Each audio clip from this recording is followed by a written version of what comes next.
Bucks 790.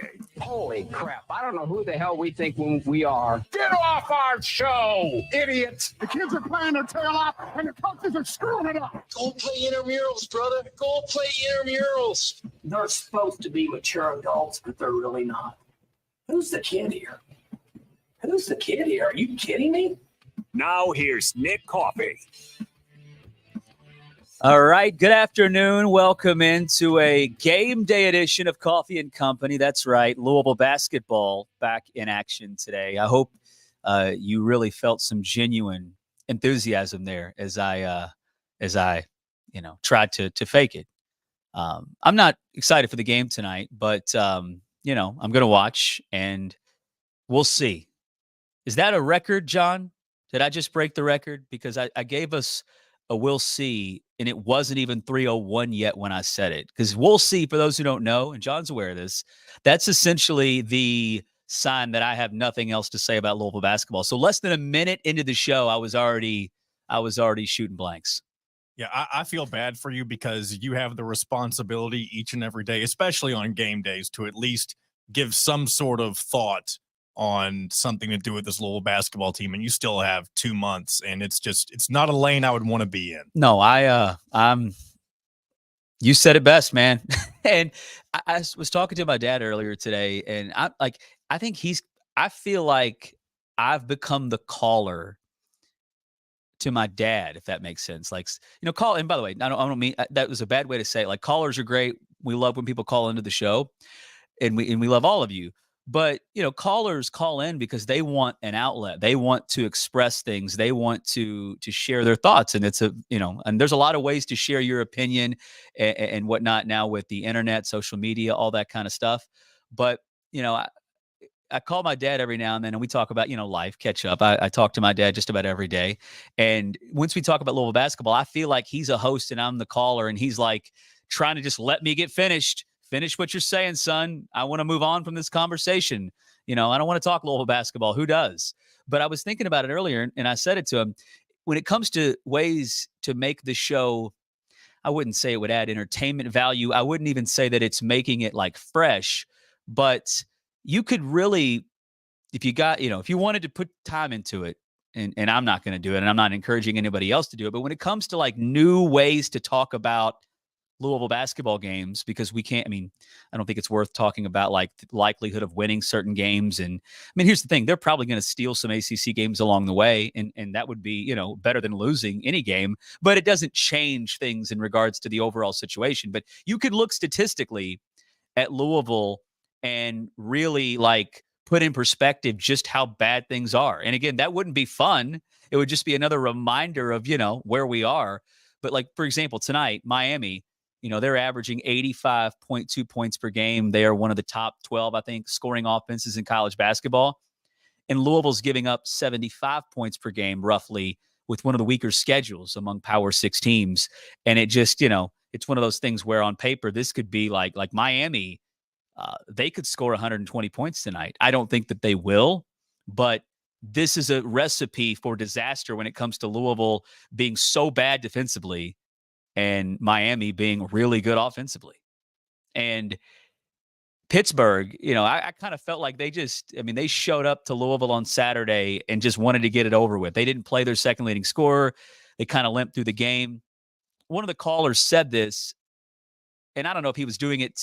When I say one of the callers, I mean one of the post-game show callers. He said this, and I don't think it was meant to be a joke. I think it was legitimate. But either way, if you were making a joke or not, it was true. That Pittsburgh-Louisville game was really, it was like a pickup game. I wouldn't even call it an AAU game. I'd call it a pickup game.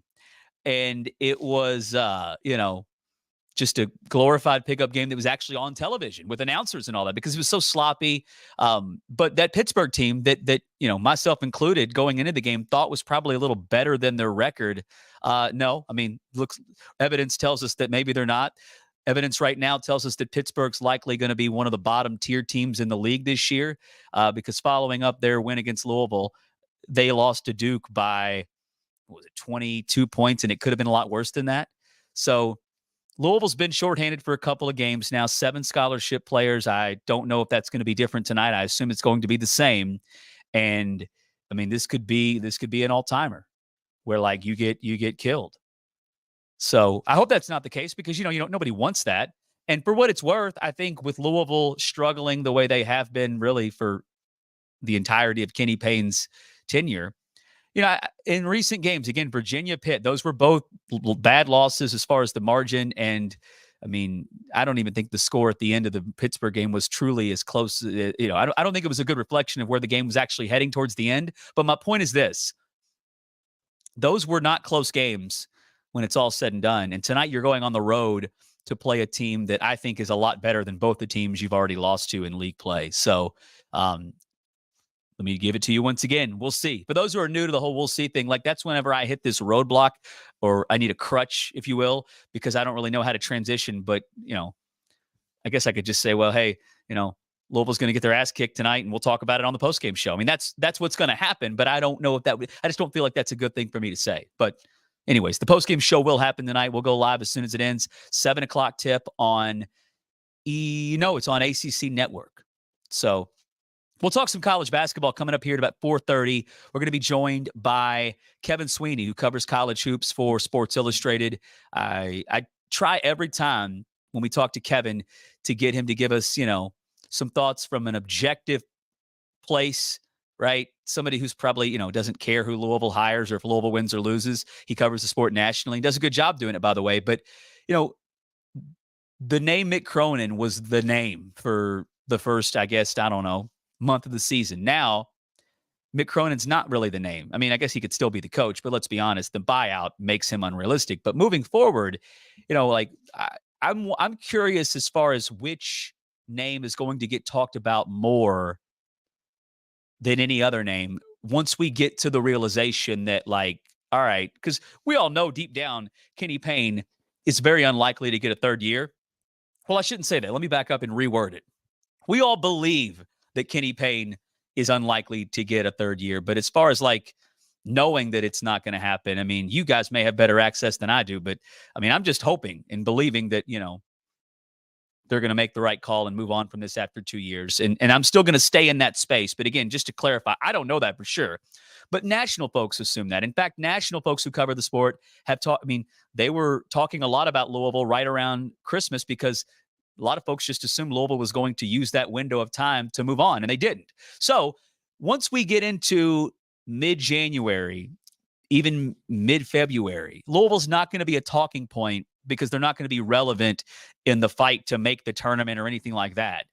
But it will, I think, become somewhat of I wouldn't call it a storyline, but it'll be like when Louisville goes winless potentially in January, which I'm not saying that to be a jerk or to just be the most toxic person with a platform. I'm just being honest. Look who they play the rest of the way here. I mean, Louisville is very, very unlikely to win a game in the month of January. So when that happens, it'll be a talking point, and then it'll be, okay, wow, they're going to move on from Kenny Payne. Who do they go hire? And I'm curious which name those guys are going to run with. I think we kind of know that Louisville fans are going to mention a select few, but I'm just curious which name is going to be the popular name among those out there that, don't really have any skin in the game. So again, we'll talk to Kevin Sweeney coming up at 4:30. And there's other things we need to get into today. We are loaded the rest of the way. NFL playoffs are just a few days away, and I have no team to root for because once again, my Colts let me down, but I am really looking forward to watching this super wild card weekend, which one of the things that, is just wild to think about is the Dolphins, who have really been one of the best teams in the league all year, right? Not the best, but certainly they've looked the part, I think, and they've been one of the top tier teams, I would say. And I don't think I'm out of line in saying that. But they went from potentially hosting a playoff game in Miami to now they're going to travel to Kansas City in what is believed to potentially be the coldest game in NFL history, one of the coldest games. Talk about, being on a downslide there. I mean, I thought that the Eagles may be the team that was just unraveling at the worst possible time, which is true, I think. But the Dolphins, man, like they were in a decent spot, and then it all kind of came crumbling down. So we'll get into some NFL stuff. We're still waiting to figure out what these hints are on social media from the folks like Brady Brom, from the 502 Circle. Obviously, there's still guys out there in the portal There's still guys that are committed that were in the portal, which I guess, I mean, again, the portal is such a gray area. There's guys that have committed elsewhere. Like, I'll give you an example. There's still people that think that this young man, I forget his name, but he's one of there's a trio of defensive players from Tennessee that transferred out. And two of them have committed to one committed to Louisville, two committed to Ole Miss. One has since decommitted from Ole Miss and is committed to Louisville. And there's now still one remaining. And a lot of people seem to believe that the one that's remaining, which I think was the number 6 pass rusher in the portal when he entered, I can't think of the young man's name. We'll get to it later. But nonetheless, like, he's committed to Ole Miss. Nothing has changed in regards to what's out there as far as like his status. But everybody seemed to think he may commit to Louisville and flip because his former teammates did the same. So maybe that happens. I don't know. But every time I go to social media, Twitter specifically, I'm seeing people throwing these hints out and sharing things that look like a sign. But I'm willing to be honest with you and tell you I have no clue what any of that stuff means. But if anything does develop, we will certainly let you guys know. Another example of just how wild it is that the young man who transferred from, let me pull it up here. The young man who transferred from, where was it? Florida, defensive back, who then I think went to go visit. He committed to Louisville. You know, Louisville didn't make any kind of like a public announcement on his commitment because they can't do that until guys are like actually there and enrolled in school. But I think his name is it Jalen Kimber? I'm going to pull it up because the name is important. And I apologize for being so bad with names. I've talked about it before where I used to be like, I used to consider myself great with not forgetting any name. Now I don't know anybody's name. I mean, John, producer, that's your name, right? I went with the company man because I just assumed, I forget your name. The company man's easier to remember. So anyways, I apologize for being bad with names, but even if I wasn't losing my ability to remember names, it is hard to keep up with because, Louisville has how many new players in the portal right now? Like close to 20 or something like that. I mean, and these are mostly guys we've never heard of until they hit the portal. So anyways, it is Jalen Kimber. He has been publicly committed to Louisville. He's not announced that he's decommitted. I think he still has his graphic up that he's committed. Maybe he changed like his bio or whatever, but he was committed to Louisville, went and visited Texas A&M, and now everybody seems to believe that he is going to end up at Penn State. So it's again, as I said yesterday, it's kind of a gray area, but it is super important. How you're doing in the portal is always going to be a factor moving forward, and I think what you should expect from your team the next year. So maybe down the line, there'll be a little bit more of a structured process to where, we have some transparency, but right now we don't. And it's just made it, in my opinion, a little bit more of a difficult conversation to have when it comes to, the roster movement, which again, it's important, super important. So anyways, before we get to our first break of the show, which again is coming up here in roughly 5 minutes or so. I don't want to act like we're going to break this early. As much as things have been, what they are with Louisville basketball, I don't want to use the word toxic because I don't even know if that toxic's a word. And John, you can help me out here. Is your generation responsible for the word toxic becoming so much more? I think that's a good assessment right there. People use that especially when talking about social media. Yeah. Things that are overtly dramatic or people who are overly dramatic. Toxic is a very high usage word for that. Toxicity. It's been used so often in the last couple of years. And I don't remember it ever being like, I knew the word, like, was it Britney Spears who had the song Toxic? She did. Yeah. She did have a song called Toxic. When I think of toxic, I don't think of people. I've always thought of like just knowing what the word is. And then there was a song. And then now it's like, it's used very often in the vocabulary of a lot of people. And I think it's usually for good reason, but like, it's one of those words that I feel like I'm using it correctly, but I don't know. I'm not young anymore. I don't know how some of these words are supposed to be used. But anyways, as toxic as Louisville basketball has been, and I think I'm using it correctly, it's just been such a negative down situation for quite some time. And, there's nothing we can do about it, right? I mean, I know there are some that when I say that, meaning there's nothing we can do about it, there are people that are like thinking, oh, you son of a bitch, you could quit being so negative. How about you support these players? Which you can check receipts if you've got them. I've never once ever indicated that this was more player issue than coaching.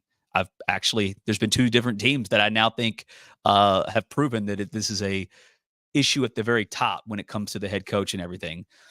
And it's saying, well, you should go to the games to support these players. Like, I think you're saying that, and it's coming from a good place, because it is sad that these players, there's some dudes that will never, like, for example, JJ Traynor, who's now hurt, he will never have experienced anything close to what Louisville basketball is.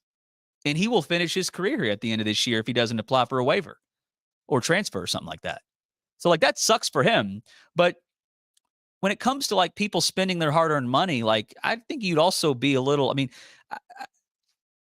do what you do, live your life. I'm not telling you how you should feel about anything or how you should feel about yourself. But, like, if somebody told me that I needed to go spend money, that's, I don't have a ton of money. I work in radio. But, like, telling people they should still be putting out hard-earned money that is, substantial money to some people to go support this product so the players have some fans in the stands. Like, again, I think you're coming from a good spot, but let's just be honest. Like, blaming anybody for not spending money to go watch this stuff, like, would be, I think you'd be looked at as a fool, to be honest with you. But that's just my opinion. But nonetheless, we all know the situation. But I did actually see something right before the show started that gave me good vibes about Louisville basketball. Not the current situation, but just, who Louisville basketball actually is. So the Associated Press put this out right before, about 30 minutes before the show started, and they have a breakdown of the 75 storied years of the AP Top 25 college basketball poll. And they did a breakdown, and they actually had a pretty cool, I guess you'd call it like an animated graphic that shows the timeline of when the AP poll started to where it is now. And it's just a good, I guess, like a time lapse that shows you throughout the 75 years where everybody has ranked in regards to the most appearances in the AP Top 25 poll. And it's not just based off appearances, I guess. It's about, like, where you would end up ranked based, like, if you're appearing so many times and it's never above 20, then that would be counted in. So when you just evaluate the AP poll in regards to appearances and the amount of votes and where you rank, Louisville is number 6 in the sport. No surprise, Kentucky is number 1. And right behind them is Carolina at number 2. And then there's a little bit of I wouldn't say a distant second, but Carolina and Kentucky at 1 and 2 are neck and neck. And then Duke is at number 3 pretty comfortably. After that, it is Kansas. And, John, we said this, not that we have the big brains and nobody else came to this conclusion, but, like, isn't that, like, full-on proof that those are, in fact, the 4 blue bloods? Like, that's the Mount Rushmore of the sport. The Mount Rushmore of college basketball. Yeah, because you've got 17 and 17,000. Just looking at votes here, Kentucky and Carolina are in the 17,000s. Duke is in the 16,000, and it's really close to 17,000. And then Kansas is at 15,000. And then after that, you got to go down more than 2,000 votes to get to number 5, which is UCLA. And I think that's a little bit, am I wrong? 75 years? I would say the vast majority of those appearances for UCLA were long, long, long ago. So you could make the case that Louisville, if you were just going to, and again, I'm not trying to rewrite history and take anything away from UCLA, but you could make the case that Louisville is actually number 5, if we're going to be honest here. Because if we're going to, let's just say we based it off of the last 35 years instead of 75, maybe 40. I wouldn't be shocked if Louisville still ended up being in the top 5, which I don't say that to, like, dunk on anybody. I'm well aware of where Louisville basketball is right now as a program, and it makes me sad. But it's just like, hey, anybody, like, thinking that this program is not a legitimate program that has all the resources to be successful, like, you're just wrong. And I'm not trying to be an a-hole here. I'm just being honest. Like, one of my first thoughts when I saw this and I felt good about Louisville basketball, I thought to myself, can somebody get this to Kenny Payne, like, and show him? Because the way he talks about Louisville and the way he's got to build this thing up, he doesn't know what job he has. I say that tongue in cheek, but, like, you guys have heard what he says. You would believe that he doesn't know he's at Louisville and doesn't know what Louisville is, which, again, when Kenny Payne, he's never been a head coach before, when you hire him, you think that, okay, you're doing that because It's not ideal to hire a coach with no head coaching experience, but you know what? He checks 2 boxes, man. Elite recruiter. That hadn't worked out, at least not right now. They have nobody in the mix for the next class. And then he's a Louisville guy. He knows the program. He gets the fan base better than maybe anybody because he's part of him. And he has not checked that box at all. Because when I hear him talk about Louisville, I'm like, does he know he was on a national championship team here? And like that's one of 3 national championship teams? Like, does he understand that? And I'm not just saying that because he's lost. I'm literally saying that because of what he says, the words he uses. All right, let's get to our quick break, our first break, I should say. And it won't be super quick, but hey, hang out. Don't go anywhere. We got you until 6 o'clock. It's game day, Louisville, Miami tonight, and we'll have the post-game show for you when it ends. And another reminder for those who are catching up, we're now live not only on the radio, but also on YouTube, Facebook, and Twitter. So if you'd want to enjoy the show from that perspective, you have the option. So again, it's Coffey and Company. We are Fueled by Thornton's right here on Sports Talk 790.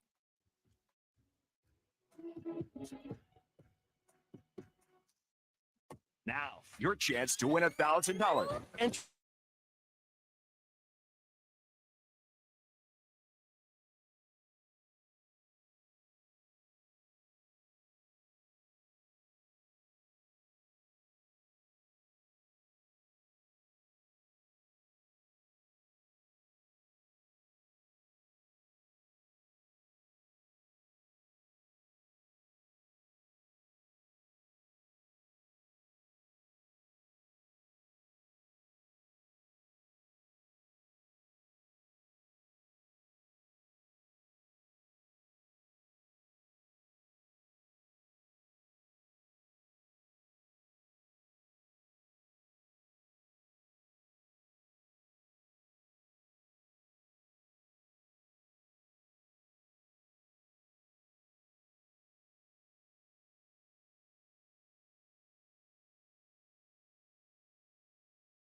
Coffey on Sports Talk 790. That's right. Coffey Company rolling along here on a Wednesday afternoon. Appreciate you hanging out with us. A couple of things to jump into. Just behind the scenes here. Not that anybody cares, but I always, I'm an open book. Whatever happened like 45 minutes before the show started today, if anything, I missed all of it because I had my yearly check-in with the brass here at iHeartMedia, which I thought it went really well. I hope they think the same thing. But I was a little bit what do they say? Out of pocket. I was unplugged. I wasn't keeping up with things that were going on. And I mentioned that Tennessee transfer who's transferred to Ole Miss and is now potentially going to transfer to Louisville.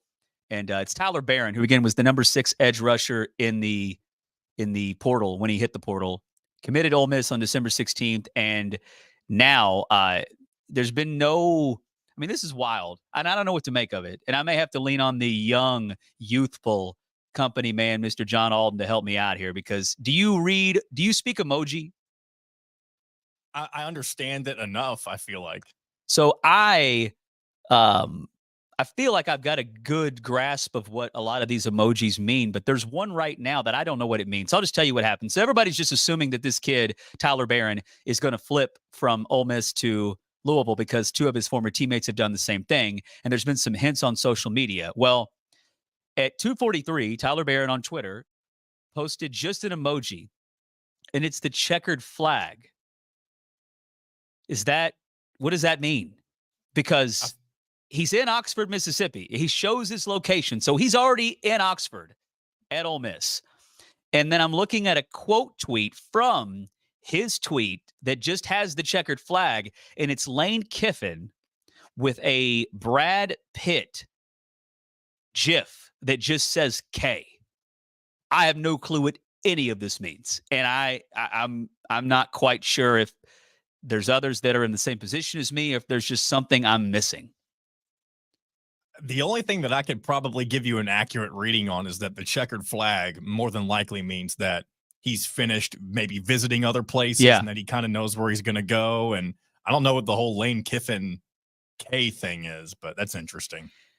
Yeah, I will say this though, like I'm reading now the responses to it, like the quote tweets to Kiffin's quote tweet of Tyler Barron is mostly people saying, I'm done trying to figure out what the hell's going on. I'm so confused, which makes me feel like not as big of a dumbass as I usually feel like, but I'm more confused and unsure now of what any of this means. Now, another factor in all this is that those at the 502 Circle on social media and Brady Brom, they've given indication that they feel like some good news is happening. And then people connecting these dots, I think is not a surprise.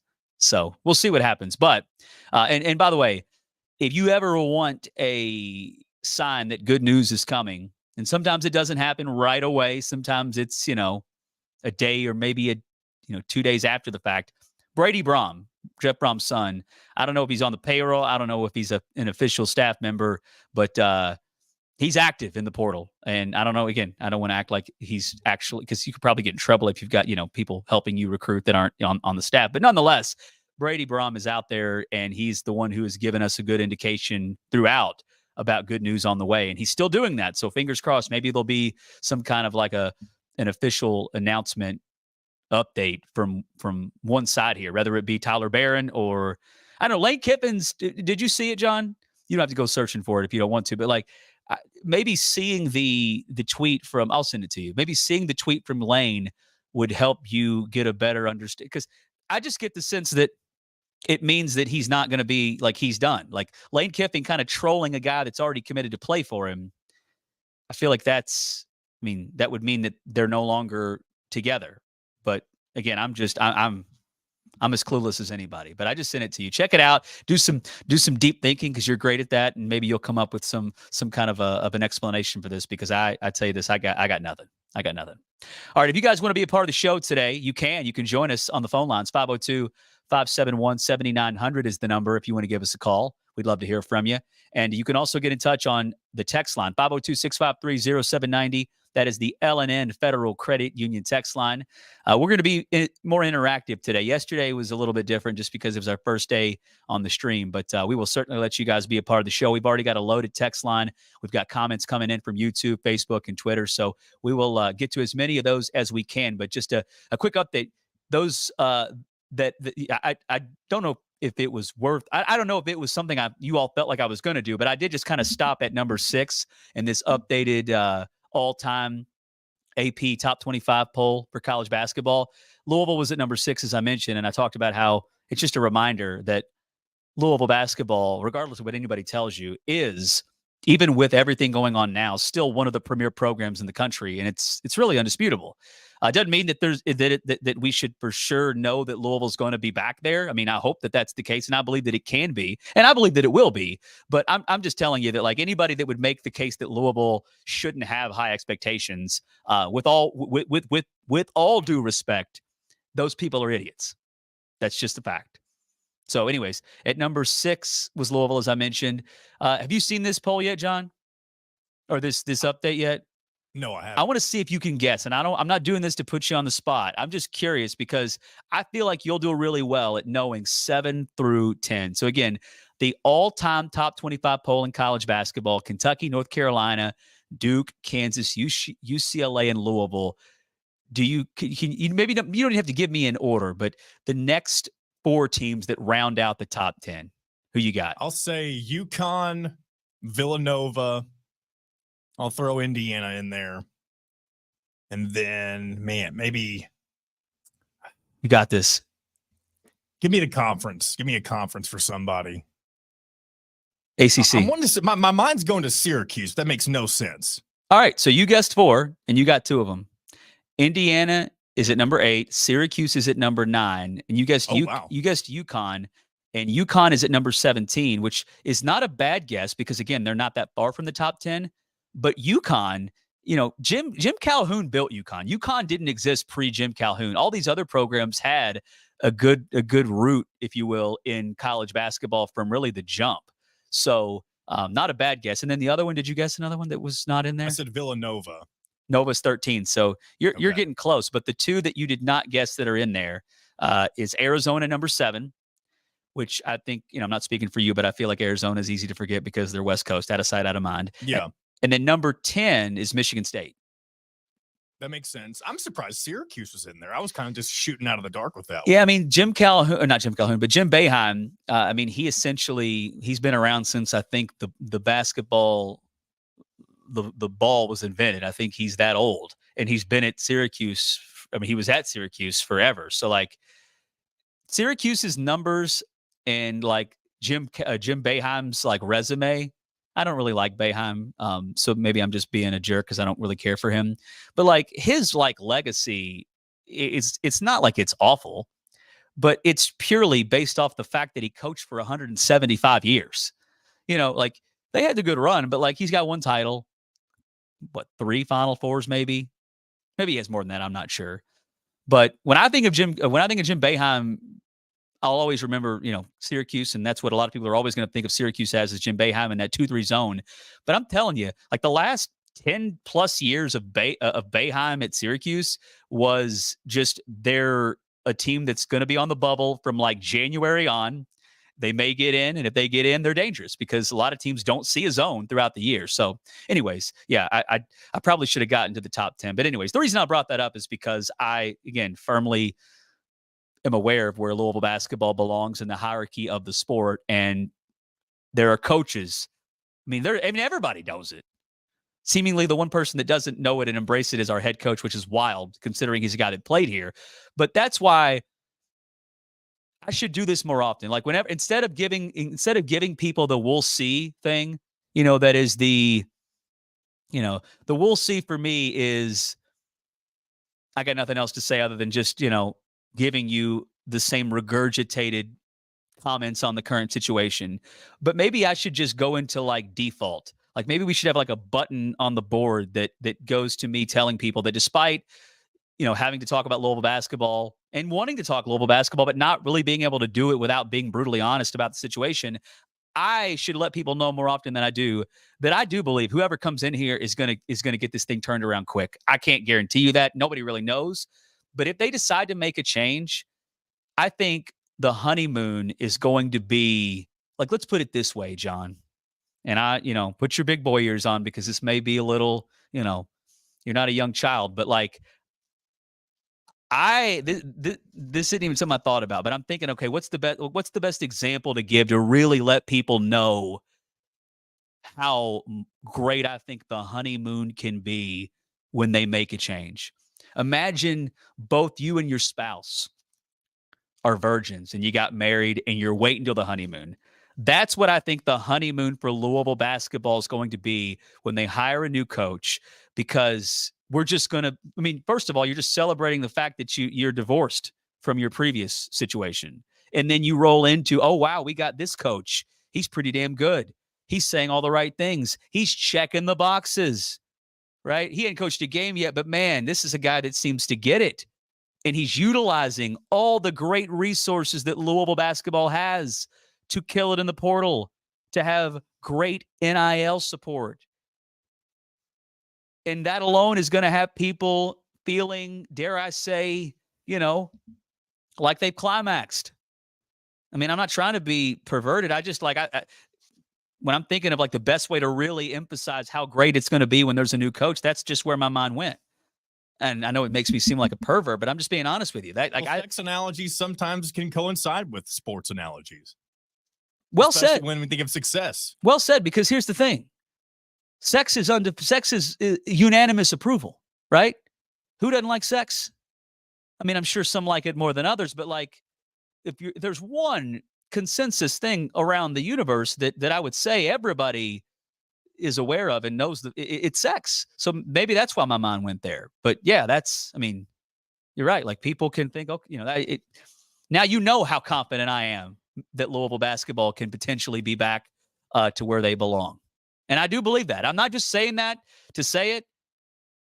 And it's not like a strategic shot at Kenny Payne, because you guys know I would say I've been honest about what I think about Kenny Payne. But when it comes to like how bad things have been, it's going to make the little things that we wouldn't even used to consider success. It would just be the norm for Louisville basketball. There's going to be little victories along the way that are going to feel as good as sex, I think. So I'm excited about that. But again, for that to happen, we got to get through the rest of this season. And of course, somebody at U of L's got to actually make a decision in regards to moving on from Kenny. Somebody's got to take the initiative and take action and just say, okay, it's over. Have a nice life. I'm sure there's more. In fact, I know there's more that goes into it than that, but that's the one thing that we don't control, right? Because I think this fan base, unfortunately, because of what's gone on, the silver lining in that is that I think you're going to see an insane amount of buy-in and support for whoever they hire, unless it's like, some rando. Now there won't be a universal hire, right? There's not going to be a guy that 1,000% of the fan base says is the guy, but if it's one of the many names we've talked about consistently, I think the fans are going to embrace it and it's going to be great. And unfortunately, one of the big factors in that happening is because of how bad it's been under Kenny. That's not me being mean and making it personal. It's just the facts. It's the truth. All right, quick break. We'll come back on the other side. Again, last night, I don't even think it was one of Kentucky's better games, but I'm convinced this is one of John Calipari's best teams. And Indiana lost last night. John, we got to talk about it. The Hoosiers, it was bad. People are hitting the panic button. They may not be dancing this year, John. They may not be. May not be dancing this year. That makes both of us sitting on the sideline as everybody else is dancing at the ball, which is no way to live. I can't make the tournament as a Louisville fan because they suck, but we got to get the Hoosiers in. We've got to have some presence on this show in the tournament. All right, quick break. Don't go anywhere. It's Coffey Company. Fueled by Thornton's right here on Sports Talk 790.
$7.90. All right, so I'm not trying to rain on anybody's parade and be a Debbie Downer, a fun sucker, or whatever, you know what I mean. Like, I'm not trying to take something that people are very, very happy about and tell them they shouldn't be happy about it. But I am so lost on this whole Publix situation. The hell was that? All right. So now the show started playing on my phone. This is one of the issues we run into, I guess, John, whenever I'm, still learning how to do a live show on the radio and also putting it out on the internet. But anyways, back to Publix. So I'll just start with this. Have you ever been to a Publix? I have, down in Florida. Yeah. So it's, to me, when I think of Publix, I remember, and this is when we were really young. I think this was probably when I was maybe about 9, 10 years old. For some reason, I thought it was Publix. Like, without the L. And I remember we were on vacation. I went to Gulf Shores one time for a vacation when I was young, and I remember hating it. I've never been back, but it was not a great vacation. The beach kind of sucked. Weather was bad. But I remember in the South, Publix is one of the common grocery chains, right? So I remember asking my mom if we were going to go to Publix and get groceries. And I remember her thinking that was funny. And then I realized, now I think that might've been when I realized what that word actually meant. So anyways, I just think of it as another grocery chain that we now have access to, but it must be, they must be giving out crack, because there were people that waited in line apparently for over 2 hours for a pub sub, which that's where I guess I was lost on. I didn't realize this is not only a grocery store, but apparently they have their own restaurants. Yeah, apparently I think it's their deli specifically. You can buy lunch meat and stuff like that. Just, things that you would get at a restaurant. And apparently it's really good. Yeah, I'm reading here on WLKY, our fine partners over there at WLKY, that Publix features food stations that serve made-to-order meals like sushi, poke bowls, burritos, Tex-Mex bowls, pizza, pasta, fresh popcorn, coffee, smoothie bowls. And this location, by the way, is over off the Snyder, I think near Old Henry Road. And they had people waiting for hours to get in. This is a statement from one of their Nicole Krause. She's a spokesperson for Publix. The quote here is, "There's only one other store that's like this in the company so far, so we're bringing the best to you here in Louisville." So I guess we don't just have our first Publix, we have a top-of-the-line Publix. But it's the first location in Kentucky. It's got a pharmacy, a liquor store, meat and seafood departments, a bakery, and of course, hundreds of grocery items. So, I'm sure it's great, and I may go there and give them business, right? I don't know if, I doubt that I will, because I'm rarely ever out in the Old Henry Road area. And we now do groceries via delivery, which I never thought we would, but we do, and it's been convenient. So I'm not knocking Publix at all, but their pub subs and their other food items, maybe there's that's got to be what is there some kind of an incentive to be one of the first customers in there? Because when there was a Chick-fil-A that had opened years ago, that if you were there a certain time, you got a free sandwich for a year or something like that. So again, I'm not trying to rain on anybody's parade, but I feel like I've got FOMO. I don't know what the big deal is, but I want to know, because it must be great. But I will tell you this. The same way. John, is there any food in the world you would wait 2 hours in line for? It would have to be the only thing I would ever do that for. And it would have to be a circumstance where maybe the restaurant was closing permanently. And it would be for Pizza King Pizza across the river. Pizza King Pizza. Pizza King. I did not see you going there, but that's a specific thing that you instantly thought, if there's ever a chance that it won't exist anymore, I'm going to wait because I want one last ride. Absolutely. Yeah. So there is not a, I've said this before. I have kind of the palate of a toddler. I'm pretty, I've learned to eat healthier food that I do like. And it actually leads to me doing more, not cooking full meals, but I'll cook something that is on the healthier side because I like it. And it's the right thing to do, as I'm trying to become healthier. But when it comes to where we go, fast food, I don't have any favorite or least favorite. I mean, there's some that I like and some that I never go to. Even like chain restaurants, I like some better than others, but they've not created, there's no fast food place or a chain place that has created enough separation to where I'll wait 30 minutes. I mean, I have waited that long before at a place, and it's different if you're like, if you're sitting at the bar waiting on your table and it's like a date night and all that kind of thing, it's different. But when it comes to, just, hey, we need to eat and we want good food, we can either go to this place next door that has food that we'll eat and be fine and there's no wait, or you could go here and it's 40 minutes to an hour. Like, I'm going to go where I'm just going to eat and be fine. Like, it's not a knock on anybody. It's just, I don't, there's nothing I love that much to give 2 hours of my time just to wait in line. But, that's me. The one place we do consistently find ourselves waiting at, because they're usually busy and it's a place we really like, is the hibachi place, which I'm probably not supposed to say their name, but it's Saki Blue over in Fern Creek area. I mean, we always end up waiting there, but again, it's different. Like, you've got a bar there, you can, and it's not just food. You're there for like, I could take it or leave it, but my kids, like, they're more willing to not raise hell while we wait to get seated for a table at a restaurant when they know they're at the bachi place. That's what they call it. And it's like a performance, it's not just food. So that's the one place I could think of to where we've waited longer than we would elsewhere. And that's not to say like, the hell's wrong with you, X restaurant? You think we're going to wait that long? It's just like, I don't love your food enough to where I'm going to not go elsewhere. But anyways, shout out to Publix making their debut here in Kentucky. And I would imagine the pub subs must be like to die for. And I'm going to get one at some point because I got to try it. But it could be, Guy Fieri telling us it's the best food that's ever existed. I'm not waiting 20 minutes for it because I'll just go, I'll go make a Hot Pocket. Like, that's my palate. I'm a bum. I'm not a sophisticated eater. Tried it a couple times and I'm like, how do people eat this stuff? All right, we got to run. 2 more hours to go, though, so stick with us. We'll talk some more basketball coming up on the other side, including at 4:30. We're going to bring in our man, Mr. Kevin Sweeney of Sports Illustrated, to talk some college hoops. So, again, it's Coffey and Company. 2 more hours to go. We're fueled by Thornton's right here on Sports Talk 790. This report is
Time for Coffee and Company, fueled by Thornton's on Sports Talk 790.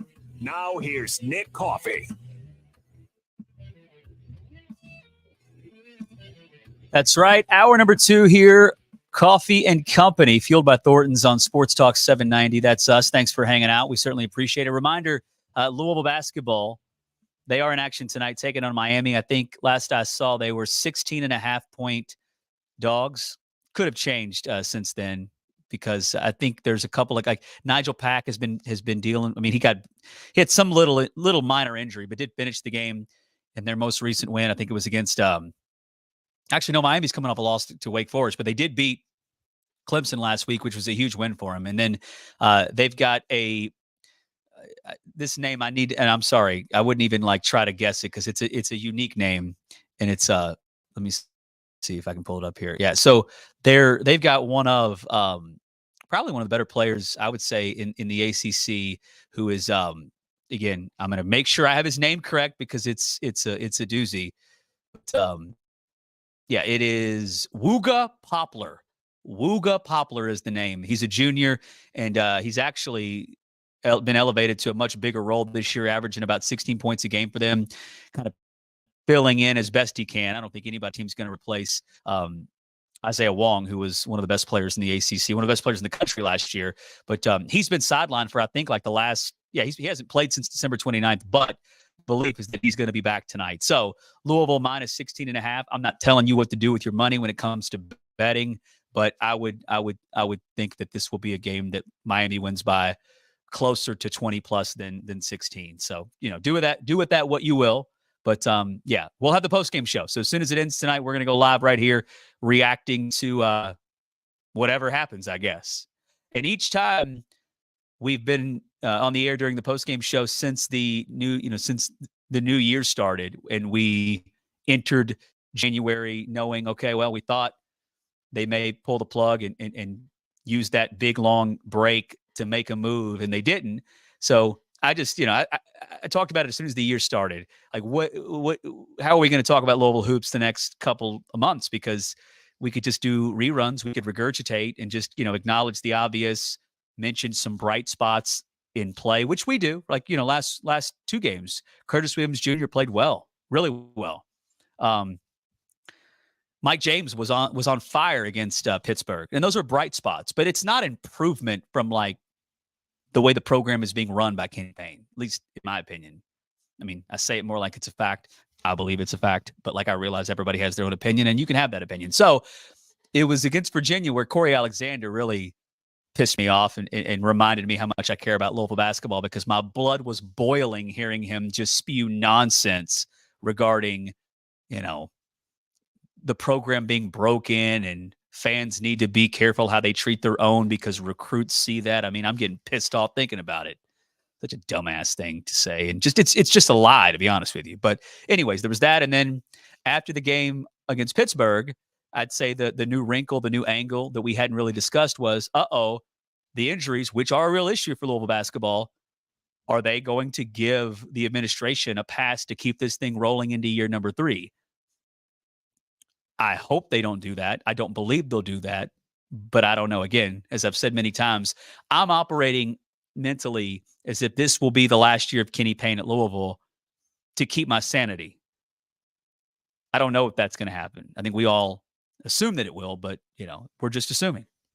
We're just assuming. So again, post-game show tonight. Hopefully you guys, will join us. That's me very delicately begging you to not make me do this alone. I need you. I don't want to be alone. I'll be in my basement. It's going to be cold outside. If I'm just sitting here saying the same things I've said for over a year about Louisville basketball and Kenny Payne, I mean, who wants that? Don't put me through that. Have a heart. Join me. Call in. We can talk about whatever. And there have been a couple of callers in the last 2 postgame shows that have kind of taken me up on that. They'll call in and they don't talk anything about Louisville basketball, which I'm fine with. Totally fine with. All right, so if you guys want to be a part of the show today, you can. 502-571-7900 is the number if you want to give us a call. We're going to be joined coming up here at 4:30 by our man, Mr. Kevin Sweeney. He doesn't know it yet, but he's essentially our college basketball insider here on Coffee and Company. And quick quick takeaways from last night's action. I'll start with Kentucky. You know, they never really appeared to not be in control of that game last night against Missouri. You know, it got close, I think, right towards half. Every now and then, Missouri would strike to keep it, you know, respectable, at least in the first 25 minutes of action. But then for the good chunk of the second half, it certainly seemed as if Kentucky had a comfortable lead of about 11 to 13 points. And I'm not even sure if they played, you know, one of their best games. And I don't know if I look at this team and I'll give Kent Spencer, who joins us from time to time, credit because he said this last week. And as I've watched Kentucky since then, I think he's spot on as to what makes them different. But I don't look at this Kentucky team and see one specific player that's an Anthony Davis, which, by the way, those guys don't come around very often. So maybe that's not the best example to use. I mean, let's be honest. Reed Shepherd may end up being their first guy drafted, which is not a knock on him. You guys know I think the world of him. But I don't watch Kentucky basketball this year and feel like they've got dudes that you just can't account for, like a Julius Randle, even a Jamal Murray. I'm trying to think of the freshmen that they've had that have just been next level, like elite. And I'm sure I'm blanking on many of them. And that's not to say that they don't have good talent, but what I think has what makes this Kentucky team special in regards to other Calipari teams. And look, I'm not acting as if they've already won the national championship, although I think they have appeared to be a real contender for it.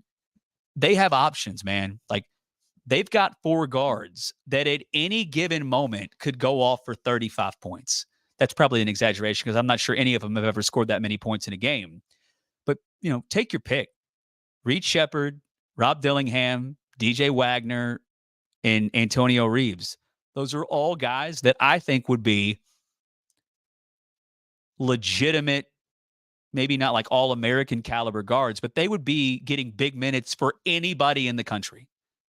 So, like, knowing that a guy can have a bad night, and as long as the other 3 aren't having a bad night, or at least, you know, 2 of the 4 aren't having a bad night, you're going to probably end up on the floor with the better backcourt than whoever you're playing.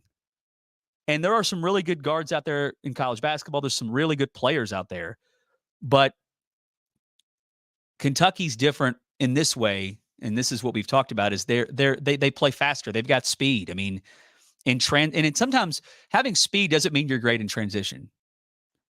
In fact, it reminds me of we had a in high school, because of course, you know, my high school basketball team, very similar to this Kentucky team that's got, you know, a bunch of future NBA players on it. But I just thought about the whole fast thing. There was a guy on my team, and I'm not going to say his name because he may be listening and I love him, but he was a football and a track star, but he played basketball too. And he played, like, he wasn't our best player, but like he wasn't just on the team, but like he would play basketball like a track runner and like a football player. And if somebody got a rebound, he's gone. Like, he's running the floor. He's beating everybody down the floor. He's got elite speed, but he was not good in transition. I mean, it oftentimes became like, how's he going to mess up this fast break for us? So just because you're fast doesn't mean you're great in transition. Like Reed Shepherd, and I'm not just saying this because he's a white guy, but Reed Shepherd, like, he's a good athlete, a way better athlete than people probably realize he is because, again, he's white. But like, I don't know how fast he is, but he's great in transition. He's smooth. He doesn't get sped up, makes the right play. Rob Dillingham is maybe one of the fastest players in college basketball with how he can go end to end. I mean, he's got a little Russ Smith in him in regards to the fact that he, with the ball in his hands, somehow seems to be faster than he is without it. And then Reeves is just, you know, your veteran guard who can just score it in a hurry. And then DJ Wagner, he doesn't really have a weakness. I don't know what his strength is, but he's quick. He's athletic enough. He can make shots. I mean, he's just a good player all around. So, you know, they're really, really good. And Aaron Bradshaw is kind of growing up as you watch him, but yet, you know, he's still making big plays. I mean, last night for Bradshaw, 30 minutes of action, 10 points. Looks like he had 6 boards and, you know, just an effective night all around. Was 5 of 8 from the floor. I mean, just a good game for him. But this is a guy that's being productive for you in producing at a high level, and you know he's not even close to reaching his potential. And then I don't say this to be funny. I've said it before to probably make a poor attempt at humor. But this is just how fortunate is Kentucky basketball and John Calipari for Bob Huggins getting that legendary Hall of Fame level DUI. I mean, didn't know what city he was in. What was he like, triple over the limit or something like that? I mean, was it Burger King? I think he thought he was elsewhere. I mean, he had to reference a Burger King receipt to figure out what city he was in. And because of that, that led to Trey Mitchell hitting the portal. And I don't know if Trey Mitchell, I mean, I don't know where he ranks in regards to like their best player, but he's certainly a huge factor in what they do. And without Bob Huggins, being Bob Huggins and getting drunk and getting, fired, he probably wouldn't be there. And they'd still be good. Let's be honest. They'd still be a really, really good team. But here's the way I see it. Justin Edwards is a good player for them. I'm not acting like he's a bust or a bum, but he's been able to kind of slowly get acclimated. Like, I think Justin Edwards, as far as where he's ranked, he's the one freshman for them that, again, is still good, but he's probably not been what they expected right out of the gate. But it doesn't matter because Trey Mitchell's there and he's really good. He's a veteran. So I'm about to throw up and pass out for just how, I talked about Kentucky basketball. But I think this is if you're a Kentucky fan, I don't know why you wouldn't have high expectations for this group to make a deep run and break that streak for Calipari of, if they don't make the Final Four this year, it'll be 9 years since they made a Final Four. There's programs that have been around for 90 years that have never made a Final Four. But let's be honest, we're talking Kentucky basketball. It's a little bit of a different situation.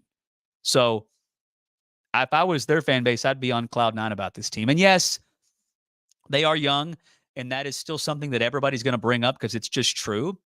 But they beat two old teams this year and looked like not only the more talented team, but they looked more poised, right? Experience didn't get Carolina anything when they played Kentucky. Miami has a ton of experience. That didn't benefit with them when they played Kentucky because Kentucky, I'm sure they made some youthful mistakes in that game, but top to bottom, they have a higher ceiling with better talent. And this young group that, again, is young, they've seemed to be mature when it matters. And the Kentucky game, the Kansas game is the one game for Kentucky that I feel like they probably, had some youthful mistakes late and let it slip away. But they're good, and they're always good. But I think this is like, at this point on January 10th, I do think that you can look at Kentucky and their potential tournament seed and path. I mean, you don't know who you're going to play, and there's a lot of basketball to be played. But I think for all the talk about Calipari better, which was all nonsense, right? He's got to do this next year. He's got to do that next year. He's got to play different. He's got to not be stubborn. Like, people said that, and I get it. But like, they weren't going to fire him. He could have won 6 games this year, and I don't know if they would have fired him because the contract's crazy. But either way, that was said, and I understood why it was said. And I think so far he's given you a better product, and they're playing differently to where you'd have to be pleased if you're a Kentucky fan. All right, enough about them before I vomit. Let me gather my thoughts here. All right, while we gather my thoughts, John, or while I gather my thoughts, let's hit the text line, 502-653-0790. That is the L&N Federal Credit Union text line. Members get more at L&N Federal Credit Union. You can learn more and open your account today at lnfcu.com. What do we have on the text line? Anything good coming in? This text says, do we need to start talking about TJ Otzelberg at Iowa State? It's a great question, and it's good timing because he knocked off the number 1 team, or were they number 2? They were number 2. Yeah. They were undefeated team, though. That's right. So this let me pull up Mr. TJ Otzelberg, which I think I'm saying that. Is it Otzel? Yeah, it's Otzelberger, not Otzelberg. But they knocked off Houston last night, which was the only undefeated team in the power level of college basketball. I think James Madison, actually, I don't know who's undefeated, but nonetheless, a huge win for them. And I don't know why his name doesn't get mentioned more because, he was at, and when I say mentioned more, I mean like by Louisville fans, because maybe it's because he's at Iowa State. But, this is a guy that was at South Dakota State and was phenomenal there, and then got to UNLV and actually wasn't great there. I mean, he was 17-15 in his first year, 12-15 in his next year, and yet he parlayed that somehow into landing the Iowa State job, which isn't a great job, but it's in the Big 12. I mean, Steve Prohm was there for a while, didn't work out. They moved on from him, and they brought in Otzelberg, and there was not a whole lot said about, him being a splash hire. I really don't remember anything about that whole situation where he was hired. But in year 1, they won 22 games, made the tournament, and they went to the Sweet 16. So he went from, Iowa State, before he got there, they won 2 games in 2020. Or I'm sorry, 2021. So the COVID year. So when I say, actually, let me ask you this, John. When I say COVID year, what year do you think I'm talking about in college basketball?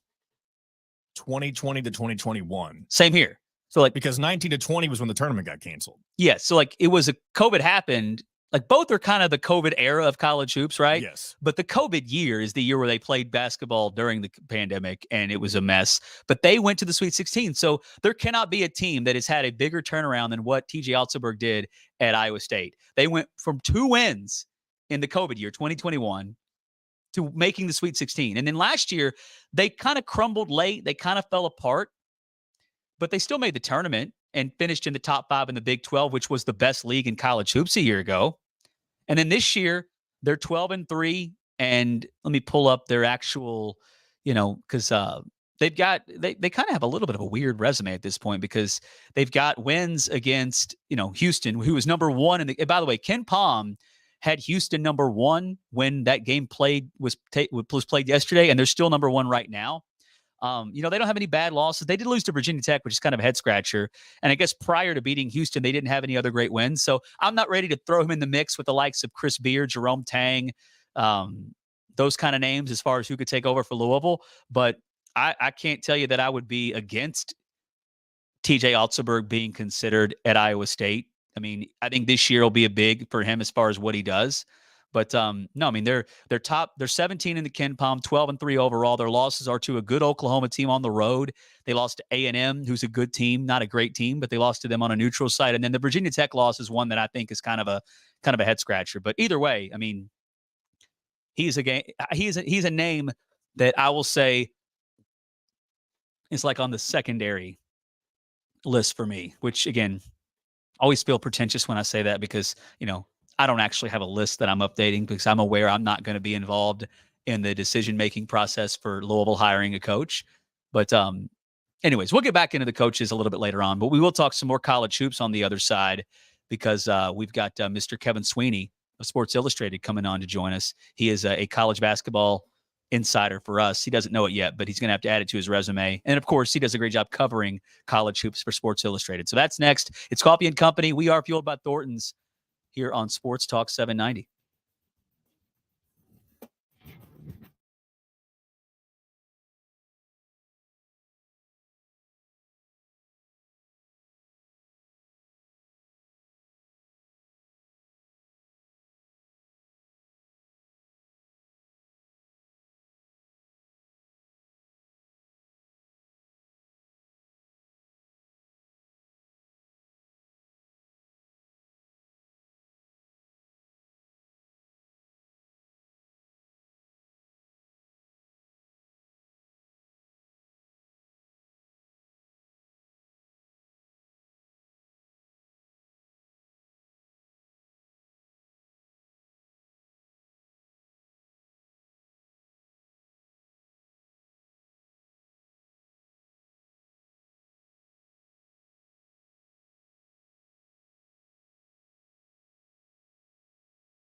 All right, we're about halfway through here on a Wednesday afternoon. It is game day. Don't forget Louisville, Miami tonight, 7 o'clock on the ACC network. And then as soon as that game ends, we're going to go live right here and do the postgame show.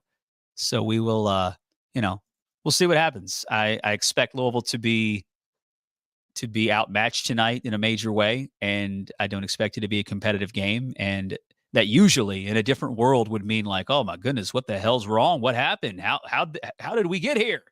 But now I think that's kind of the norm, the expectation, which is a sad situation overall. But so far, when I've thought to myself, man, we're doing a postgame show, what the hell are we going to talk about other than doing the same thing we've done for over a year now? And each time there's been something new that has given us at least, a fresh conversation to have when it comes to the Louisville basketball situation from top to bottom. All right, let's go to the phone lines and bring in our guest. I mean, he's not a guest, he's family. I haven't even told him yet. Kevin Sweeney of Sports Illustrated is our guest. He's going to talk some college basketball because that's what he does. But go ahead and add it to your resume. I've just decided that you are officially our college basketball insider, Kevin. It's a big honor. I appreciate it. Yeah, I will tell you this, man. When it comes to the season this year, maybe I'm way off here. But I tell you what, like who's the best team in the country? People said Purdue. Purdue has two kind of one really head scratching loss and another loss that's kind of suspect. Like, am I crazy for thinking there hasn't been enough conversation about like nobody really knowing for sure who the best team is? And maybe that's the new norm with the portal. But I feel like in previous years, there were a lot of teams that by this point you felt like, okay, if they're playing their best basketball, it's theirs to lose. Look, I think every year we kind of get to this point where you hit conference play and you lose games to decent teams on the road. And people start saying, well, there's nobody elite in college basketball. It's wide open. And I do think it is, right? I think the sport inherently is wide open. I think it is most years. I think, the portal certainly contributes to that, but I don't think it's the only cause for that. I think it's kind of the nature of a sport where, talent has been distributed kind of unevenly, but, I think more evenly than ever before. And the best prospects are going pro. So I think Purdue's the best team in the country. I thought that when I woke up yesterday morning, and I don't think yesterday changes that for me. Nebraska's better than they've been in a long time. They defend at a high level. They're very physical. Rink Mass, their transfer big man from Bradley, did an unbelievable job on Zach Edey yesterday, and they shot the lights out. I mean, they took tough threes. They made all of them. 14 for 23. I was not. I was surprised that Purdue lost the way that they lost, but I wasn't necessarily surprised that they lost. I mean, the type of tough road game that they've lost in the past, and most teams in college basketball lose games like that. So I still think they're the best team in the country. I've been kind of steadfast on that since the beginning of the year. But it's certainly I don't think it's overwhelming. There's plenty of other teams that can make their way into this title mix. Purdue is a team that annually, I feel like is good to really good, and once again, they're really good this year. They were really good last year. What do you think has led to them not having a real breakthrough in the tournament? Their best year in the tournament that I can remember was when they had Carson Edwards. I think that's the young man's name. Who that was a phenomenal Elite Eight game, and Virginia got past him. That actually took place in Louisville here in that regional. But I get from time to time. Not many, but I get some people saying, like, why isn't Matt Painter being mentioned as a guy to take over Louisville? Now, Matt Painter never taking any job and staying at Purdue forever wouldn't surprise a soul because, he's in a great situation. But I think Matt Painter is one of those coaches that it is kind of hard for some people to kind of really know where to place him among the hierarchy of coaches, because I don't think anybody would tell you he's a bad coach. But when they're good, they're not flashy, and it's usually not done with, guys that have a ton of NBA upside, which shouldn't matter, but it does, right? That's how you get talked about more if you're a prospect that is potentially going to be an NBA player. And then, of course, the elephant in the room is that he's yet to make a Final Four. And then at times when they've had really good teams, I mean, he's now one of only two coaches that have ever lost to a 16 seed as a 1 seed. So I guess my question is, do you think is it something with their formula? Is it just luck? I mean, maybe you don't have the answer, but I feel like he's a way better coach than people talk about. And yet, when I say that, people realize, well, people quickly jab at me. Well, he's never made a Final Four. And how did he lose to a 16 seed? So I'm just curious how you assess him, because I'm with you. I think they're great. I think he's great. But he doesn't get brought up when it comes to some of the best coaches in the sport, I feel like, as much as he should. Yeah, I mean, he needs the title. He needs that crown jewel. On the Louisville front, I don't think Matt Painter would leave any job or for any job other than Purdue. I think he's a lifer there. I think he loves it. Look, I think it's a few things. I think one is that, in this last 9-year run, so Purdue hasn't been outside the top 25 in Ken Palm since 2014-15. Wow. Which is remarkable, right? That level of consistency is insane. But in that run, one of the things he has talked about is he has recruited the person over the player beyond all doubt.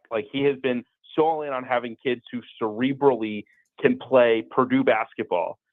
And I think that's worked incredibly well in the regular season because these kids are consistent, they're super tough, they're coachable, and they're skilled, right? They've had elite skill. They've had tons of shooting, but they haven't had elite guard play always, right? Carson Edwards, probably the best example of that, of having a guy who could really create his own shot and take over games. Jaden Ivey would be the other. And those have been probably Purdue's two best teams under Painter, were the teams that had those dynamic guards, and one made the Elite Eight and probably, was one prayer away from making the Final Four and potentially winning it all. And one got tripped up by St. Peter's in the Sweet 16, but again, was right on the path to being in a potential Final Four or national championship. So I think this year's group has a chance to be right at that level because Braden Smith, the point guard, has really taken a huge step forward. He's one of the best guards in America. You add that to Edey, that's a special combination. But I think it's the guard play that has hurt them in March. And I think as long as Braden Smith continues to play at the level he has, they're going to be really, really tough to beat in that tournament. Kevin Sweeney is our guest, joining us, talking some college basketball here on Sports Talk 790. I'm going to try to use the time we have left to think of some kind of a way to ask you about Louisville, but I'm not really sure if we can go in that direction just given the situation. But the other local teams, we'll start with Kentucky. I just had a good chat about their current situation. I think they are. Well, let's just go back to, I guess, the beginning of the conversation. When it comes to teams that are in the upper echelon, are you a believer in this Kentucky team? I know Kentucky usually has a lot of talent. They're usually very youthful like they are this year, but I feel like this may be one of Calipari's in a different way. I think it's one of his better teams he's had, not maybe because of the dominant players he's had before, but they just got options. And I know they've proven to be suspect when they've lost to teams like UNC Wilmington. But I think this is Kentucky's best chance to make a deep run in a while. But again, your thoughts? I don't know. Maybe I'm crazy. I think you're right. I think probably it's definitely the best team since COVID. I think this team is better than the team that lost to St. Peter's. Maybe that's revisionist history, but I just think they're more skilled, more dynamic in the backcourt. And look, they've had their ups and downs. The Wilmington performance is what it was, but for the most part, I feel like Kentucky has played a lot more stable a game and has been a lot more consistent than you would have expected for a team as young as they are. I thought I didn't pick them to win the SEC primarily because I felt like, all right, when you get to conference play, they're just going to slip up more times than Tennessee will or Auburn will or someone like that. And you watch them play on the road against a really good Florida team and weather the storm and take punches and punch right back. And that's really, really encouraging. So I really like this Kentucky team. I believe in them as a potential Final Four team. And, obviously, I just said for Purdue, it's guard play, right? I think the one thing you don't question yourself with Kentucky is their guards. They have tremendous ones and depth in that room, multiple options, and guys who could take over the game, both starting and coming off the bench. Yeah, what's different for Cal this year is I think the amount of shooters and the fact that all four of the guards they have are all not just good enough to get reps and get minutes. They're all really, really good. And, you could have two of them have a really bad night and it may not beat you because if the other two are playing well, you're still considered, I think, to be an elite team. So I want to vomit every time I just get to talking about how good I think this Kentucky team is, but it's just, me being honest. And before we get to Louisville, again, I'm buying time here, Kevin. I'm buying as much time as I can. Let's talk about Indiana because their winning against Ohio State over the weekend was much needed. And then last night they take a loss and it wasn't a terrible loss, but Indiana fans, and our producer is one of them, by the way, Kevin. He's a big Hoosier. You should be worried about making the tournament, right? It not to say you can't do it, but I think you've hit the point in early January. It's okay, we got a lot of work to do to feel like we can firmly get into the big dance. I mean, I was there probably week 2 of the season, which is like how they looked. And the concerning thing is it hasn't gotten a lot better. I mean, quite honestly, I give this group a lot of credit in the sense that like there have been a lot of opportunities for it to go off the rails. I mean, struggling with, Army and Wright State and Kennesaw. And like there have been a lot of games where it has looked real dicey. And they found a way to win them, and they've protected their home court. Beating Ohio State was big over the weekend. They've stayed in the conversation where if they can figure it out, if they do find a way to mesh this kind of ill-fitting roster together, then they will have an opportunity to go dancing. But their metrics have really taken a hit, down into the 90s in KenPom. That's a hard thing to come back from in mid-January. And they just do not pass the eye test in any way. I know they're physical and talented up front, but this group doesn't really fit together. Its guard play isn't nearly good enough. And, I'd be surprised at this point if this is the tournament team.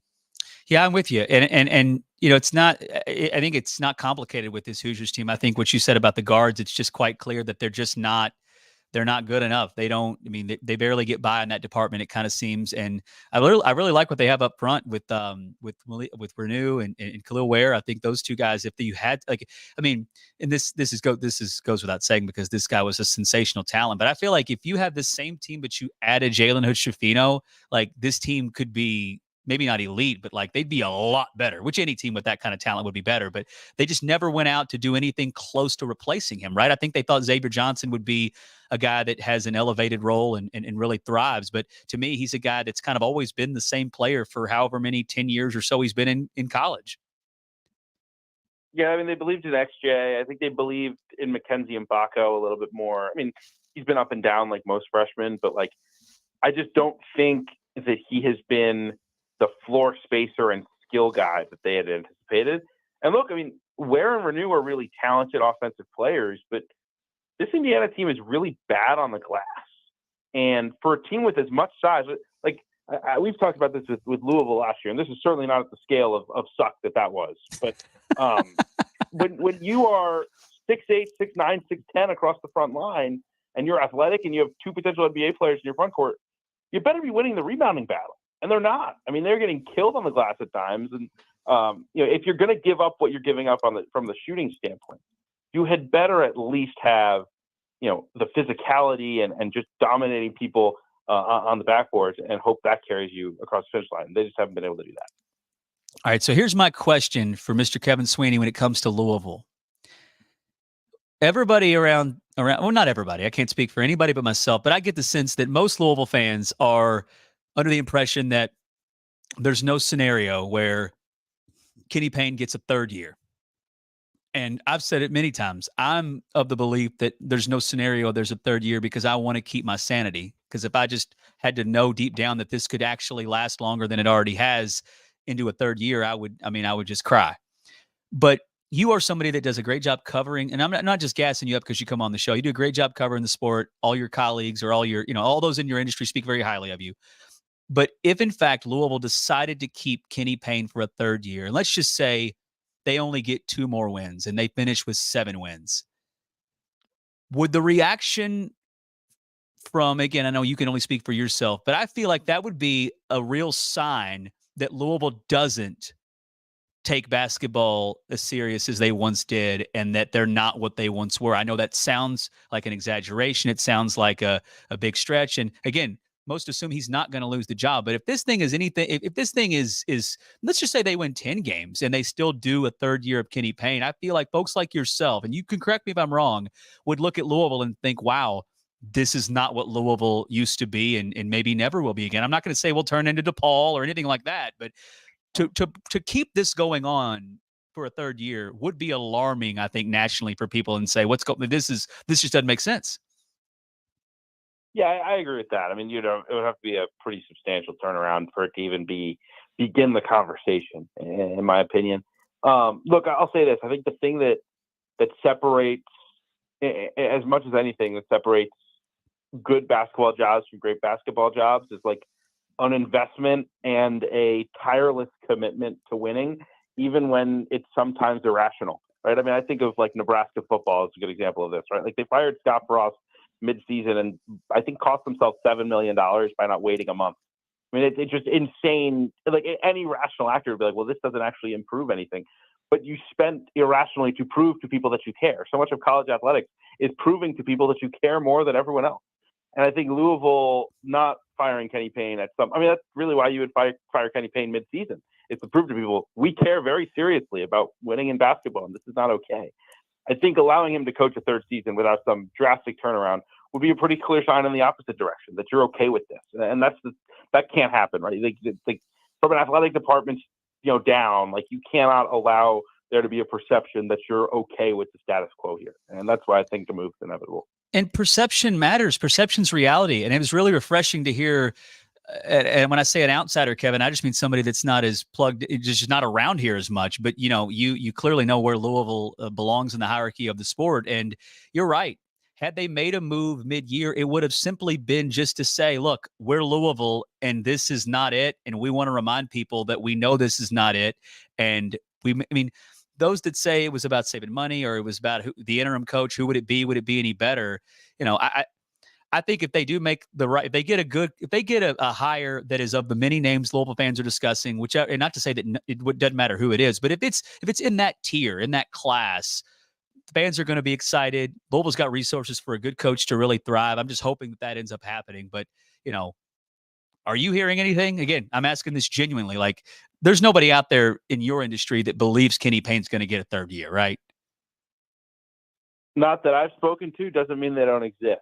But yeah. I think it is spoken about as an inevitability that this job will be open in the spring, and certainly anything else would be a big surprise at this point. Yeah, I hope that's what ends up happening. But Kevin, you are the man. Always appreciate you making time for us. Keep up the great work, and we will talk soon, my friend. Thank you, sir. Have a good one. All right, that's Kevin Sweeney again. Does a great job covering college hoops for Sports Illustrated, and I'm not even going to go there because, again, the thought of this continuing on past this year I think it would actually end up being maybe not the most polar. It wouldn't lead to like headlines being dominated regarding Louisville basketball in a negative way like it was whenever, the scandal stuff happened. But I think it would be like it would really be a bad sign for the future. But let's just hope that doesn't happen. All right, we got to get to a quick break. We'll come back and wrap up the 4 o'clock hour. Keep you rolling up until 6 o'clock. Coffey and Company, fueled by Thornton's, right here on Sports Talk 790.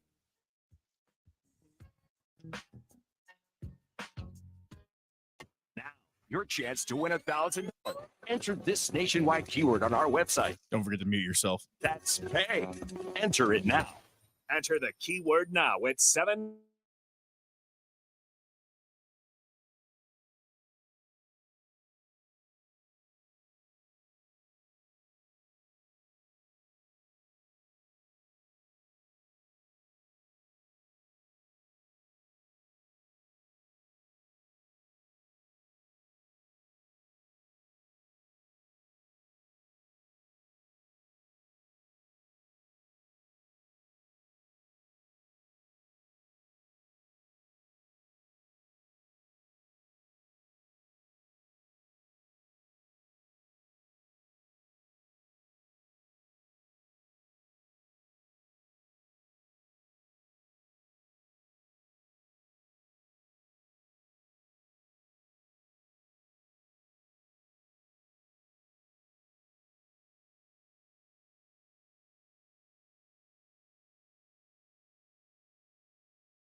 with Matt Jones tomorrow at 10 on Sports Talk 790.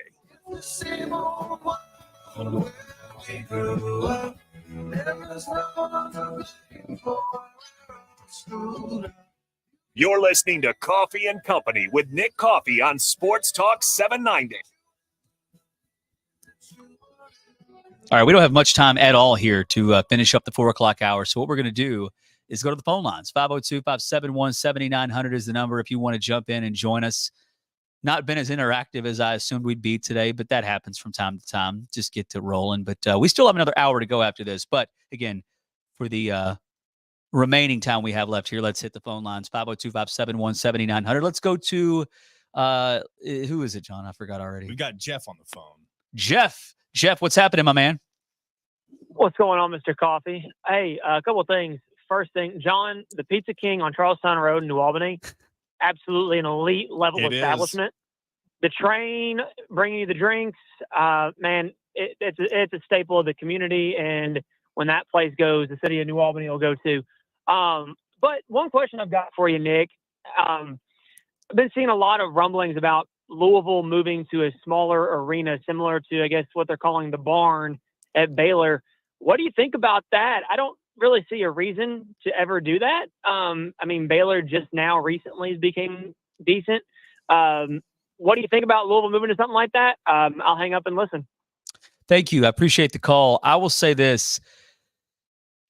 Louisville will never go to an arena similar to what Baylor just did. But I do think, I'll put it this way. To answer your question, Louisville should utilize what they have in the Yum Center because it's an absolutely phenomenal arena that most college programs don't have anything close to it. And I think we're all spoiled. We were all spoiled a little bit with everything that's great about Louisville basketball. And I would say that the recent years have reminded us of that. But it took me going to other arenas to follow Louisville for 2 seasons when I was pretty active on the road.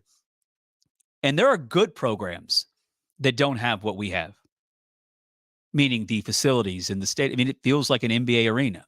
So my belief is that Louisville will end up being a much better program, and there'll be way more people that are there, and it will be a true great atmosphere.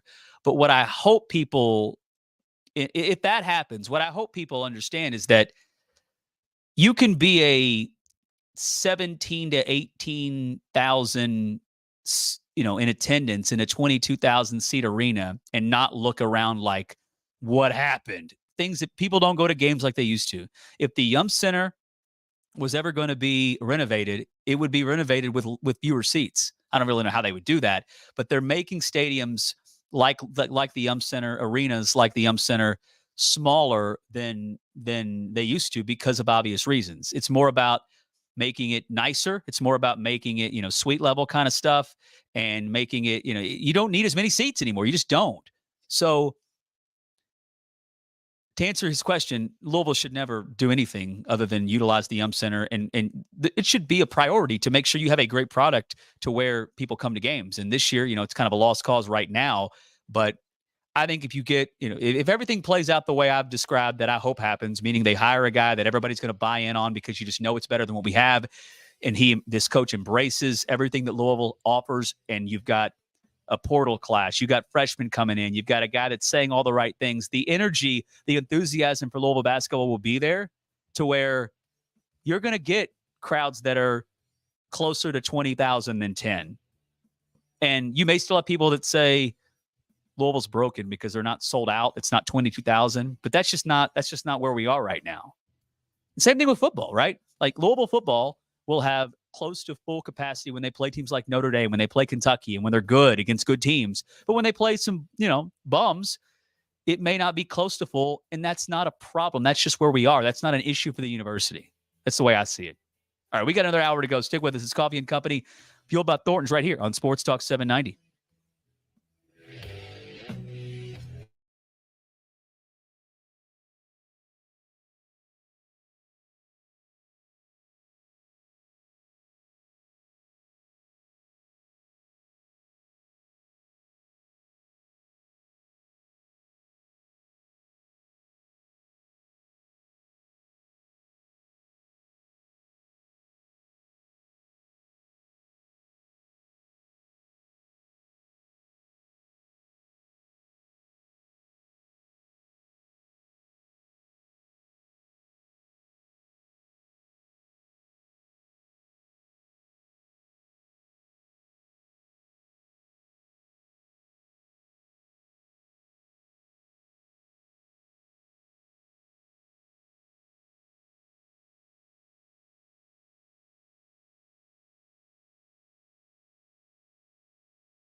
All right, let's finish strong here. It is the 5 o'clock hour here on a Wednesday afternoon, a game day edition of Coffee and Company, Louisville and Miami in action tonight. And I'm still giving you what I would usually give you in regards to like, hey, it's game day.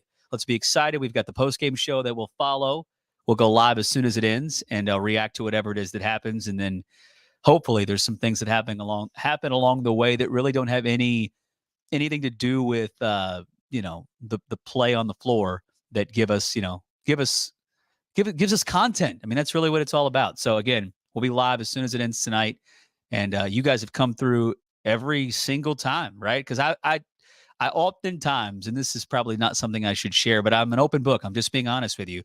I oftentimes feel like when Louisville, moves from 9-37 to like 9-38, which will likely happen tonight, I do sometimes think to myself, like, who would listen to the postgame show? Which I should never say that, because it should be like imagine not listening to the postgame show. Imagine not being a part of the phenomenal experience that is the Louisville basketball postgame show here on Sports Talk 790. But like, I also put myself in your all shoes and think like, I mean, it's not that you don't care about Louisville basketball, and it's not that, you're not tuning in because of me. Although if you did not tune in because of me, I get it. I'm an acquired taste.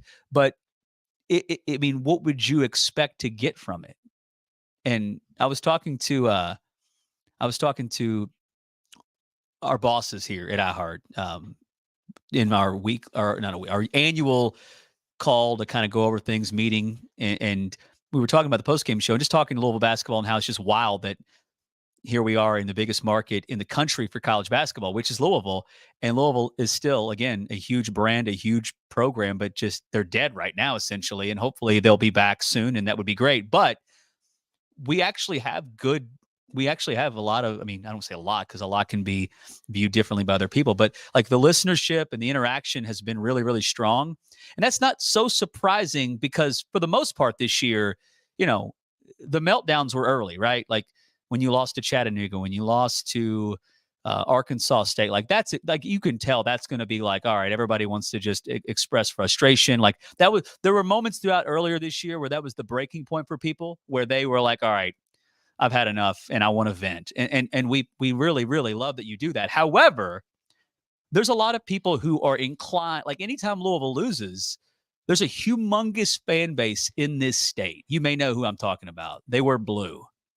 And when Louisville's in this situation and they know Louisville just lost another game and we're in misery, they flock to it, right? I mean, it's like, blood in the water if you're a shark. I mean, they want to tune in and listen to the misery that is Louisville basketball fans right now. And, not only is that good for business for us, I totally get it. Totally get it. Now, it's not super comparable, but I remember many times saying throughout the 2021 season, which was the COVID year, where they played college basketball when I don't even know if we were going through a pandemic at that time, because I don't really know when. I mean, hell, are we still going through a pandemic? I know like 3 people with COVID. I'm not sure. But anyways, Kentucky was next level bad. Like, what did they win? 8 games, 9 games, something like that? Unheard of for Kentucky basketball. And I remember telling myself and telling Louisville fans on the air when I was doing the morning show, don't take this for granted. They'll never be this bad. So in a heated rivalry, people can be the holier than thou. And some people may truly mean it. And you're good people. You're not, deep into this rivalry like a lot of us. But I think one of the most purest forms of a rivalry is to, love your team. But man, your hate for your rival, it's not the same level as your love for your team, but it's not that far off. And a great weekend for you, a great night for you is your team winning and your rival losing. And if you lose, it sucks. But if your rival lost, you don't feel as bad. Like, it's just, I think that's actually considered a healthy rivalry. Although some people may hear that and think, man, you need to get a life. Like, it's not that serious. But I'm just being honest with you. So anyways, post-game shows have been an experience. And you guys haven't let me down yet. And what I mean by that is that you at least, give us some of your time and listen and contribute. And we appreciate that. So again, as soon as it ends tonight, roughly around 9 o'clock, we'll go live and take your calls and, react to whatever it is that happens. I'm going to do a little quick update here. I think I haven't even looked since earlier today. I was looking at some of the lines tonight in college basketball. Louisville, I think they opened as a 16.5-point dog in this game, and I wouldn't be shocked if that line has changed. But then again, I've been surprised. I've been surprised at times what the odds makers think of this Louisville team, and it's almost like they don't quite understand how bad they are. And you would think that if you're somebody that's out there deciding what the line is, what the odds are for games, like that's a huge responsibility because, again, that's going to be an indicator of you winning or losing. And when I say you, I mean the book. And at times it's like they look at Louisville being competitive against Indiana and competitive against Texas. And they make that think that they're going to be – and John, you bet on it with me. I know we both won that night. When Louisville and Kentucky played, what was the spread? I believe it was 12.5, 13.5. And I threw $50 at it. So I was thinking it was the same thing, but now I feel like it might have been even smaller than that. It may have. I believe it started off around that, and it might have gone down because I remember us talking about a lot of the money being thrown at Louisville to cover that spread. I'm gonna have to look it up because anyway, like I do feel like odds makers, people who set the line, I assume they're called odds makers. That's what I call them. I feel like they've not set the line. Like, for example, the Pitt game wasn't a cool, comfortable cover, but I mean, it did. It was. You didn't have to sweat it at the end, but it was closer earlier than people expected. But like, there have been some lines, like the Virginia line. I mean, Virginia won by 24 points, and they could have won by more than that. So yeah, Miami and Louisville. It opened up at Louisville. Let's see here. I believe it 16.5. I saw it at 16. No, 16.5. Okay. It opened at 16.5, and now I'm referencing because, again, this doesn't matter, but I'm now curious. When Louisville played Kentucky, it was 14, and it got bet down to, I think, it got down to 11.5.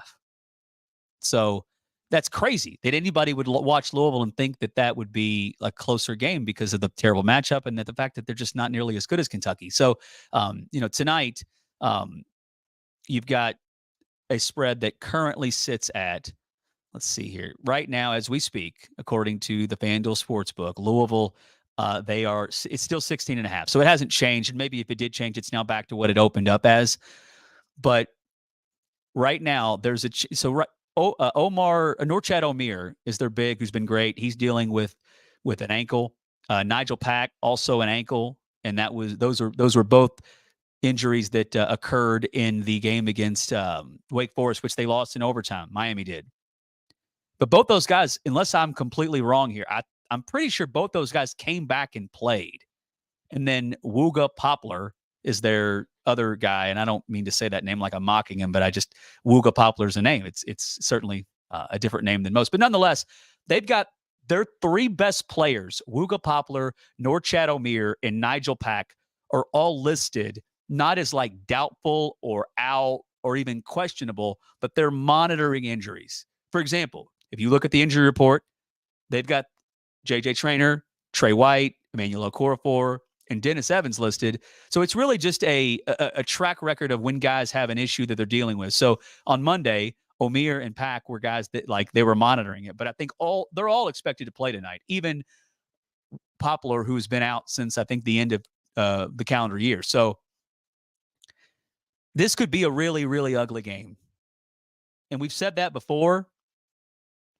And maybe you all did think like the Virginia game was ugly, but they lost by 24 points. And I honestly felt like they were more competitive than I would have ever thought, which again just speaks to how bad things have been for Louisville. But right now, if you look at numbers for each of these two teams coming in, Louisville is giving up 75 points per game with one of the weaker schedules in the country. Miami's averaging 85.2 points per game, which I think puts them like top 12 in the country in offense. And I mean, it's just a terrible recipe. This is a team that can score it in bunches against anybody, and they're about to play a defense that is bad in every way statistically. And oh, by the way, they may not have if they've got 7 scholarship players tonight like they previously had, I mean, this could end up being one of those games where, I don't want to be that guy because I'm already that guy that everybody just assumes I'm just being negative to be negative and be what they call a shock jock. which I learned what that was after being called that many times in the last year when it comes to Louisville basketball. But this could be one of the worst losses Kenny has suffered in regards to the margin, which I got to be honest, now I'm going to have to look that up. I don't know what the biggest margin was for Louisville under Kenny Payne, because they had a lot of games where they lost by like around 20. I feel like they've had some where it was around 30, but nothing comes to mind. Like, I think tonight could be that night. Because here's the thing. Louisville, as I've mentioned throughout the year, is a bad enough team when it comes to the numbers, like KenPom, net, which the net matters, to where if you don't beat Louisville bad enough, you're gonna fall in the ranking that matters. It's silly. I think the net ranking, I don't even know what goes into it. I don't know the formula from top to bottom. But for the most part, I've always felt like the formula is flawed because they don't actually factor winning enough. There'll be a team that's in a really good league that'll be 500 in league play and be top 10 in the KenPom, top 15 in the KenPom or the net for that matter. So I don't know enough about the formulas, but I do know that coaches realize Louisville's at a level to where you got to beat them bad because of how bad they are. They're the last place team in the KenPom when it comes to the Power Six. That means of all the conferences that you're well aware of, ACC, SEC, Big Ten, Pac-12, Big East. Those are the 6 leagues in college basketball that I think we can all agree on are believed to be the best. I actually think the ACC could be 7th if you really, well, maybe not now, but like early on this year, there was a couple leagues out there that like the Mountain West was off to a great start. But anyways, that's a conversation for a different day. But Louisville, if Louisville is competitive against Miami, and Miami wins by 12, there's a chance that their ranking in the net will be down tomorrow compared to what it is today. And it may all even out when it's all said and done. But now that we are in January and it's conference play, I think you're going to see coaches realize, okay, here's what we did in November, December. We're looking at maybe being a bubble team. We got to make sure we do everything we can to improve that number. And that's the net ranking. And Louisville is so bad that if you don't blow their doors off, you may fall. And you're not in a position to do that if you want to make the tournament. I mean, that's just the reality of it. That's not people wanting to run up the score. That's not me taking a shot at Kenny Payne. That's just where we are. So I think tonight will be really, really, really bad. But there's also a scenario where maybe they rest those guys that have been dealing with injuries because they feel like they can get by without him, which they probably can. So anyways, it's Coffey and Company. We are Fueled by Thornton's here on Sports Talk 790. Appreciate you guys hanging out with us. Before we get to our first break here in the 5 o'clock hour, I do want to say this.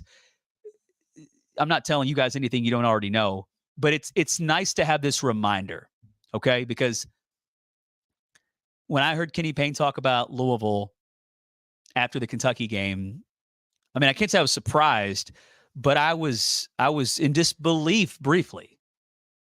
Because initially you still hear things and you see things like, for example, like if I just go look at where Louisville is sitting at in the KenPom, the first glance at my computer screen or my phone is like, wait, what? And then, within milliseconds, you realize, oh yeah, this isn't a nightmare. This is where we are. So I guess the same thing happens when I hear Kenny say things from time to time.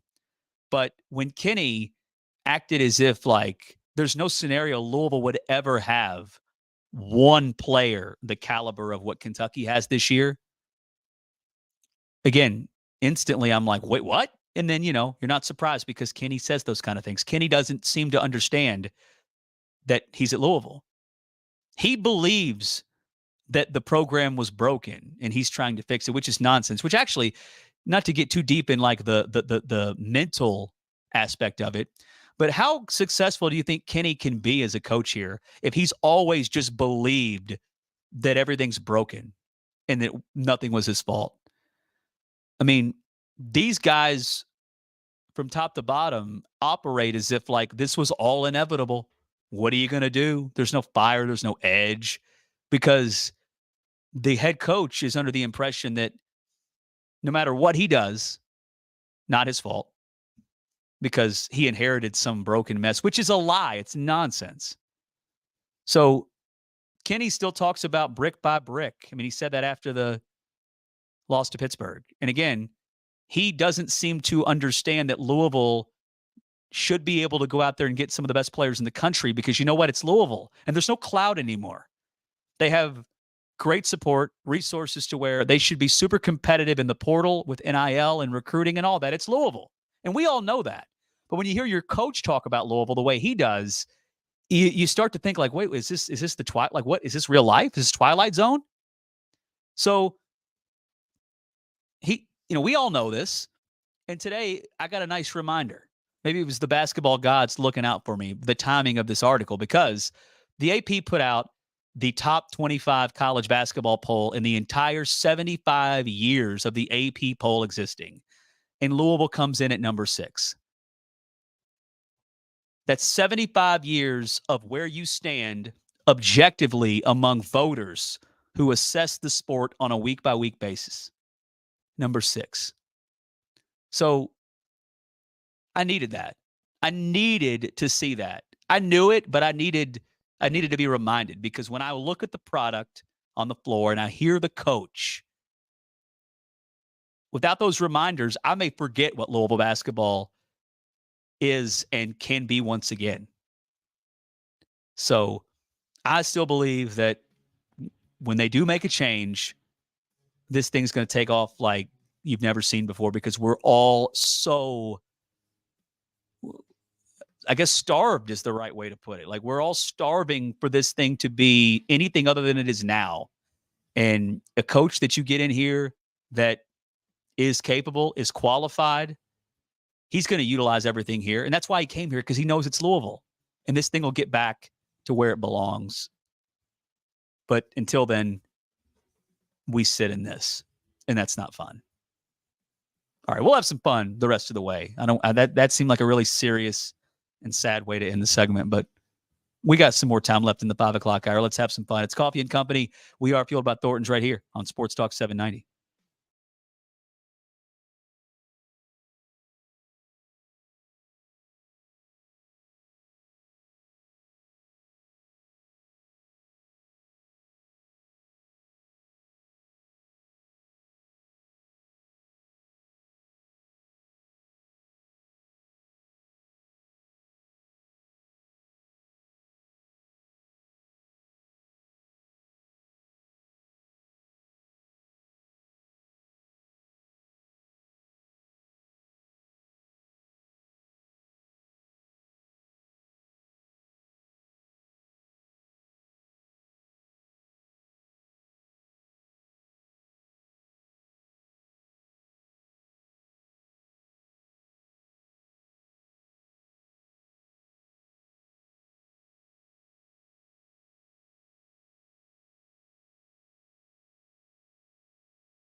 You're listening to Coffee and Company with Nick Coffey on Sports Talk 790. So some major news in the world of college football broke during that segment as I was just, yapping about Louisville basketball and Kenny Payne and, all of that stuff that I've said many times. We've got ESPN reporting. I think it's Chris Lowe of ESPN that is reporting that Nick Saban is going to step down in Alabama and he's going to, retire. I don't think he's moving on to do anything else. So if that report is true, that's huge. You're looking at somebody that I believe is in fact the best. I think he's probably the best coach ever. I know there's others that have been great before I was around, but I'll put it this way. As far as the best college football coach that I ever watched, throughout their career, I don't even know who would be second. He's been dominant, and I assume the report is in fact true. And it really does. He doesn't have anything left to prove. They ended up making the playoff and fell short. You could see him maybe wanting to say, okay, I need one more title, but really he doesn't need that. And everybody, I assume, would like to go out on top, would like to hang it up when they're coming off of a phenomenal year. But I think if you find yourself chasing that, like if that's truly what's going to get you to retire, I think you probably become maybe not as effective at your job, and you get depressed, and it's no longer what it once was, and you no longer, I think, are as capable. So I actually I think there's something to be said about athletes, coaches, and I guess really just people in life, that when they know, and they don't bite it. They don't try to, and I don't fault anybody who won't quit and quitting's not the right way to word it, but I don't fault anybody that hangs on as long as they can because it's all they know, and they don't care if they end up in a position where, I'll give you an example. Like whenever I saw NBA players in the 90s that would go on and play for, like Akeem Olajuwon playing for the Raptors, Patrick Ewing playing for the Magic. Like that was sad. Like, you didn't need the money, but if you love it, like I can't fault you, but man, like you don't want people to remember their career differently than what it actually was. So again, if you're just now joining us, ESPN's Chris Lowe reporting that Nick Saban is going to step down and retire at Alabama, and now everyone is asking the question, who takes over?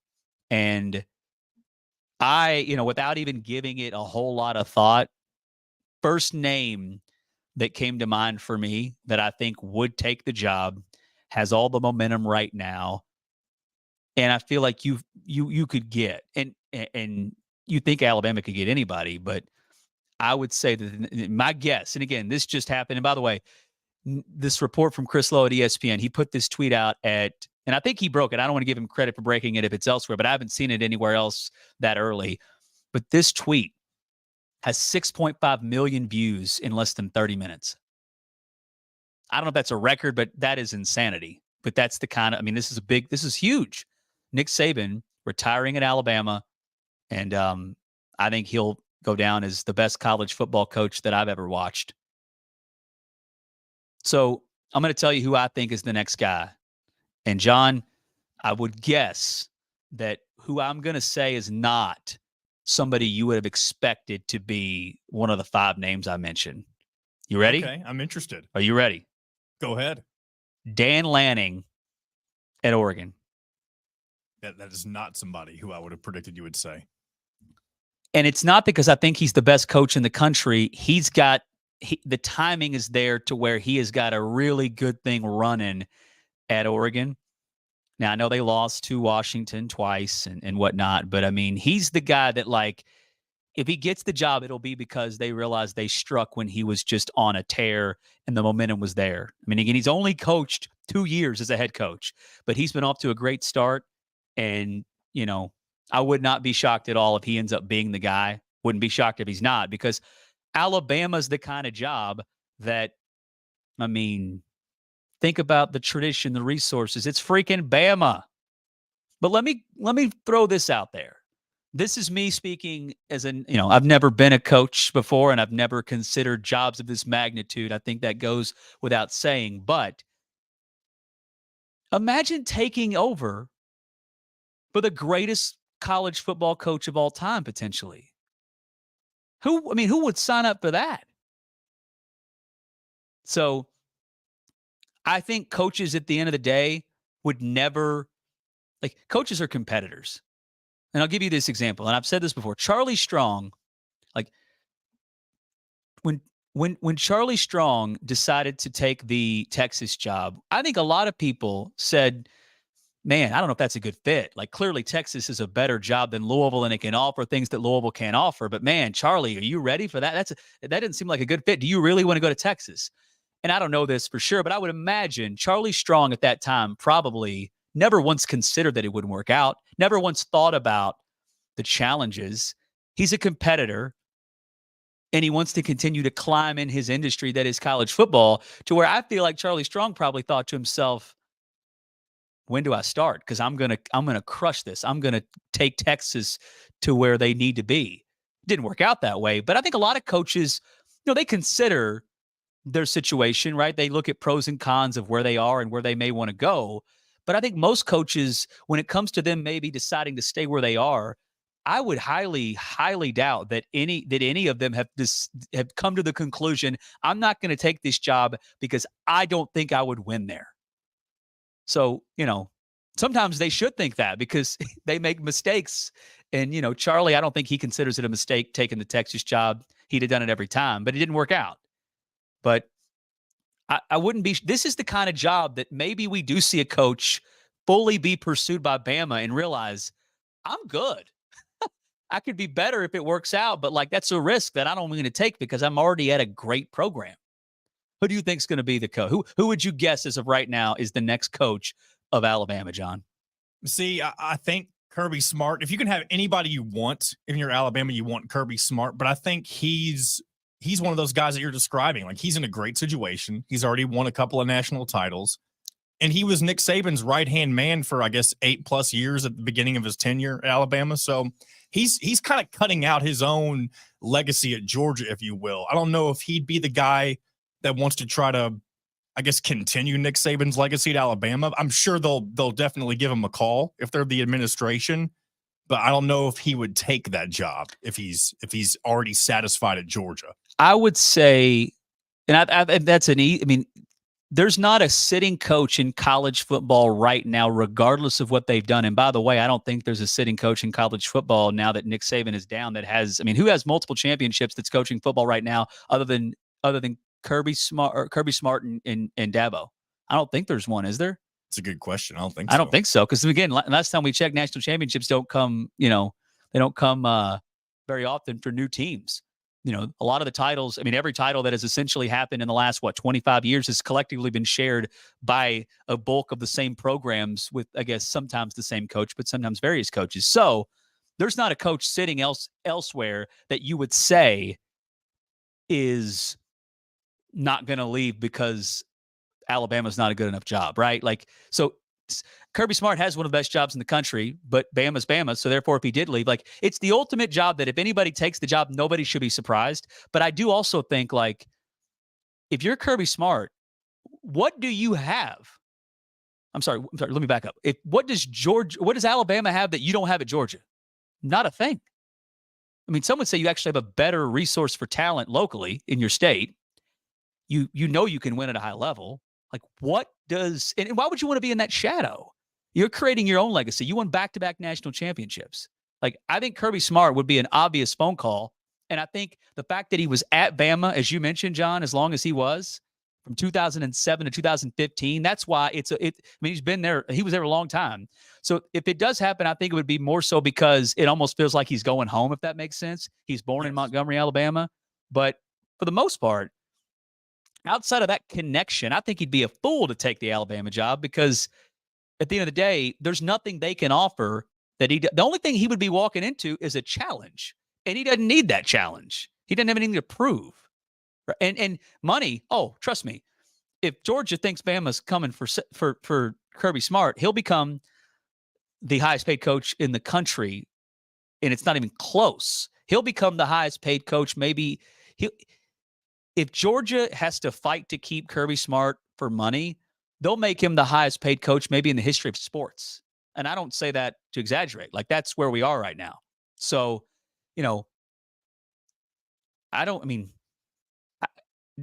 another thing that's just, this is all, by the way, for those just now joining us, I do realize there are people that are just getting off work. They haven't been on their phone. They haven't heard the news. Nick Saban is retiring in Alabama, which is a big piece. I mean, it's a huge deal. The fact that the job is open is crazy.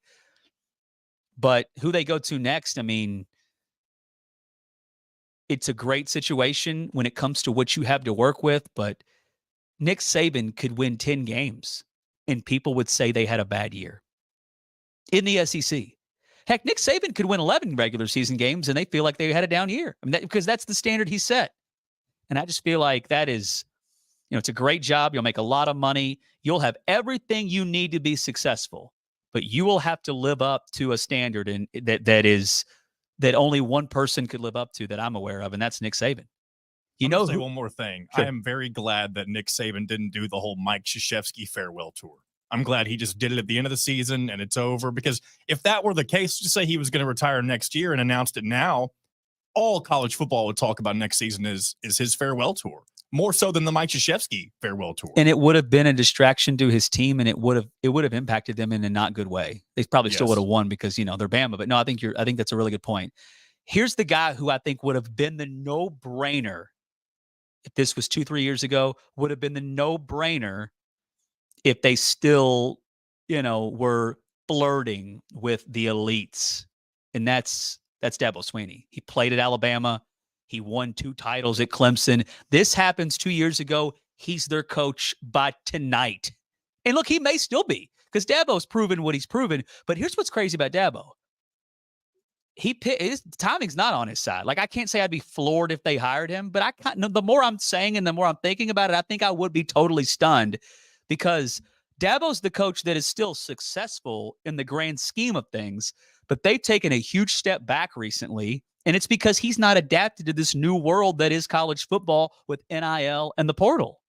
I don't think that'll make it to where, he'll fall off the map, but timing is not great for Dabo here, because he's trending in the wrong direction. And again, you go back 2 years ago, but the year before, I guess Georgia's first national championship was in technically it was 2022, but it was the 2021 season. That would have been perfect timing for him to move on. And by the way, Clemson fans can say whatever they want. He would crawl to Alabama. And now I think he'd still crawl to Alabama. In fact, he may, he'd do anything to get the job, I would say, because Dabo's got to want a fresh start, because he's won 2 titles there. They're not trending in the right direction. He could get them back to where they're winning the ACC consistently, but if they're not literally a national title contender, he's falling back. He can I don't know if Dabo at Clemson can sustain what he had them at for about a 4-year window, right? So it'd be a no-brainer. And I can't even say that it would be a bad hire for Bama to bring in Dabo Swinney. But timing is just not ideal, because think about how much differently we're talking about Dabo now than we were 2 years ago. And that's not to say he's a bum. He's a great coach.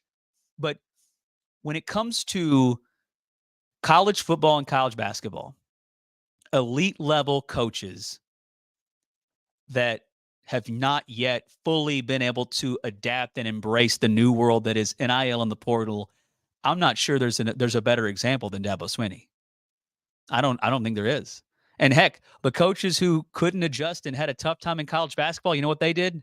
They left. Roy Williams, he didn't have time to start babysitting players and worry about guys transferring because he's hard on them. Jay Wright, same thing, same situation.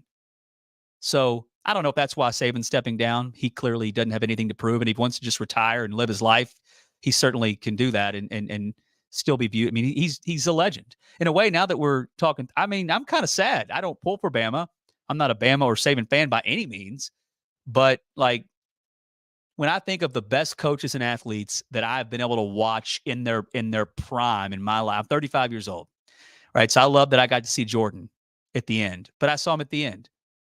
I've been able to watch Kobe Bryant, Michael Jordan, Tom Brady, Peyton Manning, like These are guys that I've watched start to finish in their career, and I'll, be 80 one day, God willing, with grandchildren, and I'll tell them about that. That I experienced that. You hear that name? I watched him. Saban's one of those guys when it comes to the coaches that absolute legend, an absolute legend. And I'm not inviting anybody to leave. I'm not asking anybody to leave and giving you an invitation to go elsewhere. But can you imagine right now what the Paul Feinbaum show's like, John? Oh my gosh. Are you kidding me? Oh my gosh. Think about that. Like, there's so many layers to this level of news that we get live on the air that, like, I mean, I bet there are people I'm just thinking out loud here. There are probably businesses and or like high school events in Alabama that have now been called off tonight because of the grieving process of Nick Saban stepping down. You think I'm trying to be funny? If I was trying to be funny, that wouldn't be funny. I just think that's realistic to what we're dealing with here. This is crazy. Something kind of sort of jokingly. What if Alabama went after Jeff Brom? I mean, that would be something. I don't think that they would. I don't think he would fit the criteria they're looking for as far as like what's been proven yet. But I mean, would he be a secondary candidate for Alabama? I don't think so. I just don't think he'd be on their radar. But if he was, I'm going to have to get to work and keep it from happening. I'll be damned if anybody's taking Jeff Brom. That's all I have. I mean, again, look at Louisville basketball. Look at my Colts. Look at my Pacers. Jeff Brom's the only thing keeping me from jumping off a bridge. As a sports fan, outside of sports, I do have a life that I'm pretty happy with, and I'm blessed with a great family and children and wife. So, not to be too dramatic, but like, it's been rough for me when it comes to sports. And if Jeff didn't give us 10 wins and, continue to do the great things that Jeff Brom does, it would, I mean, I'd be even more sad. All right, quick break. We'll come back and wrap this thing up. Don't go anywhere. It's Coffey and Company. Fueled by Thornton's right here on Sports Talk 790.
strategies and game plans, and stadium restrooms with the shortest lines. Kentucky Sports Radio with Matt Jones. Tomorrow at 10 on Sports Talk 790.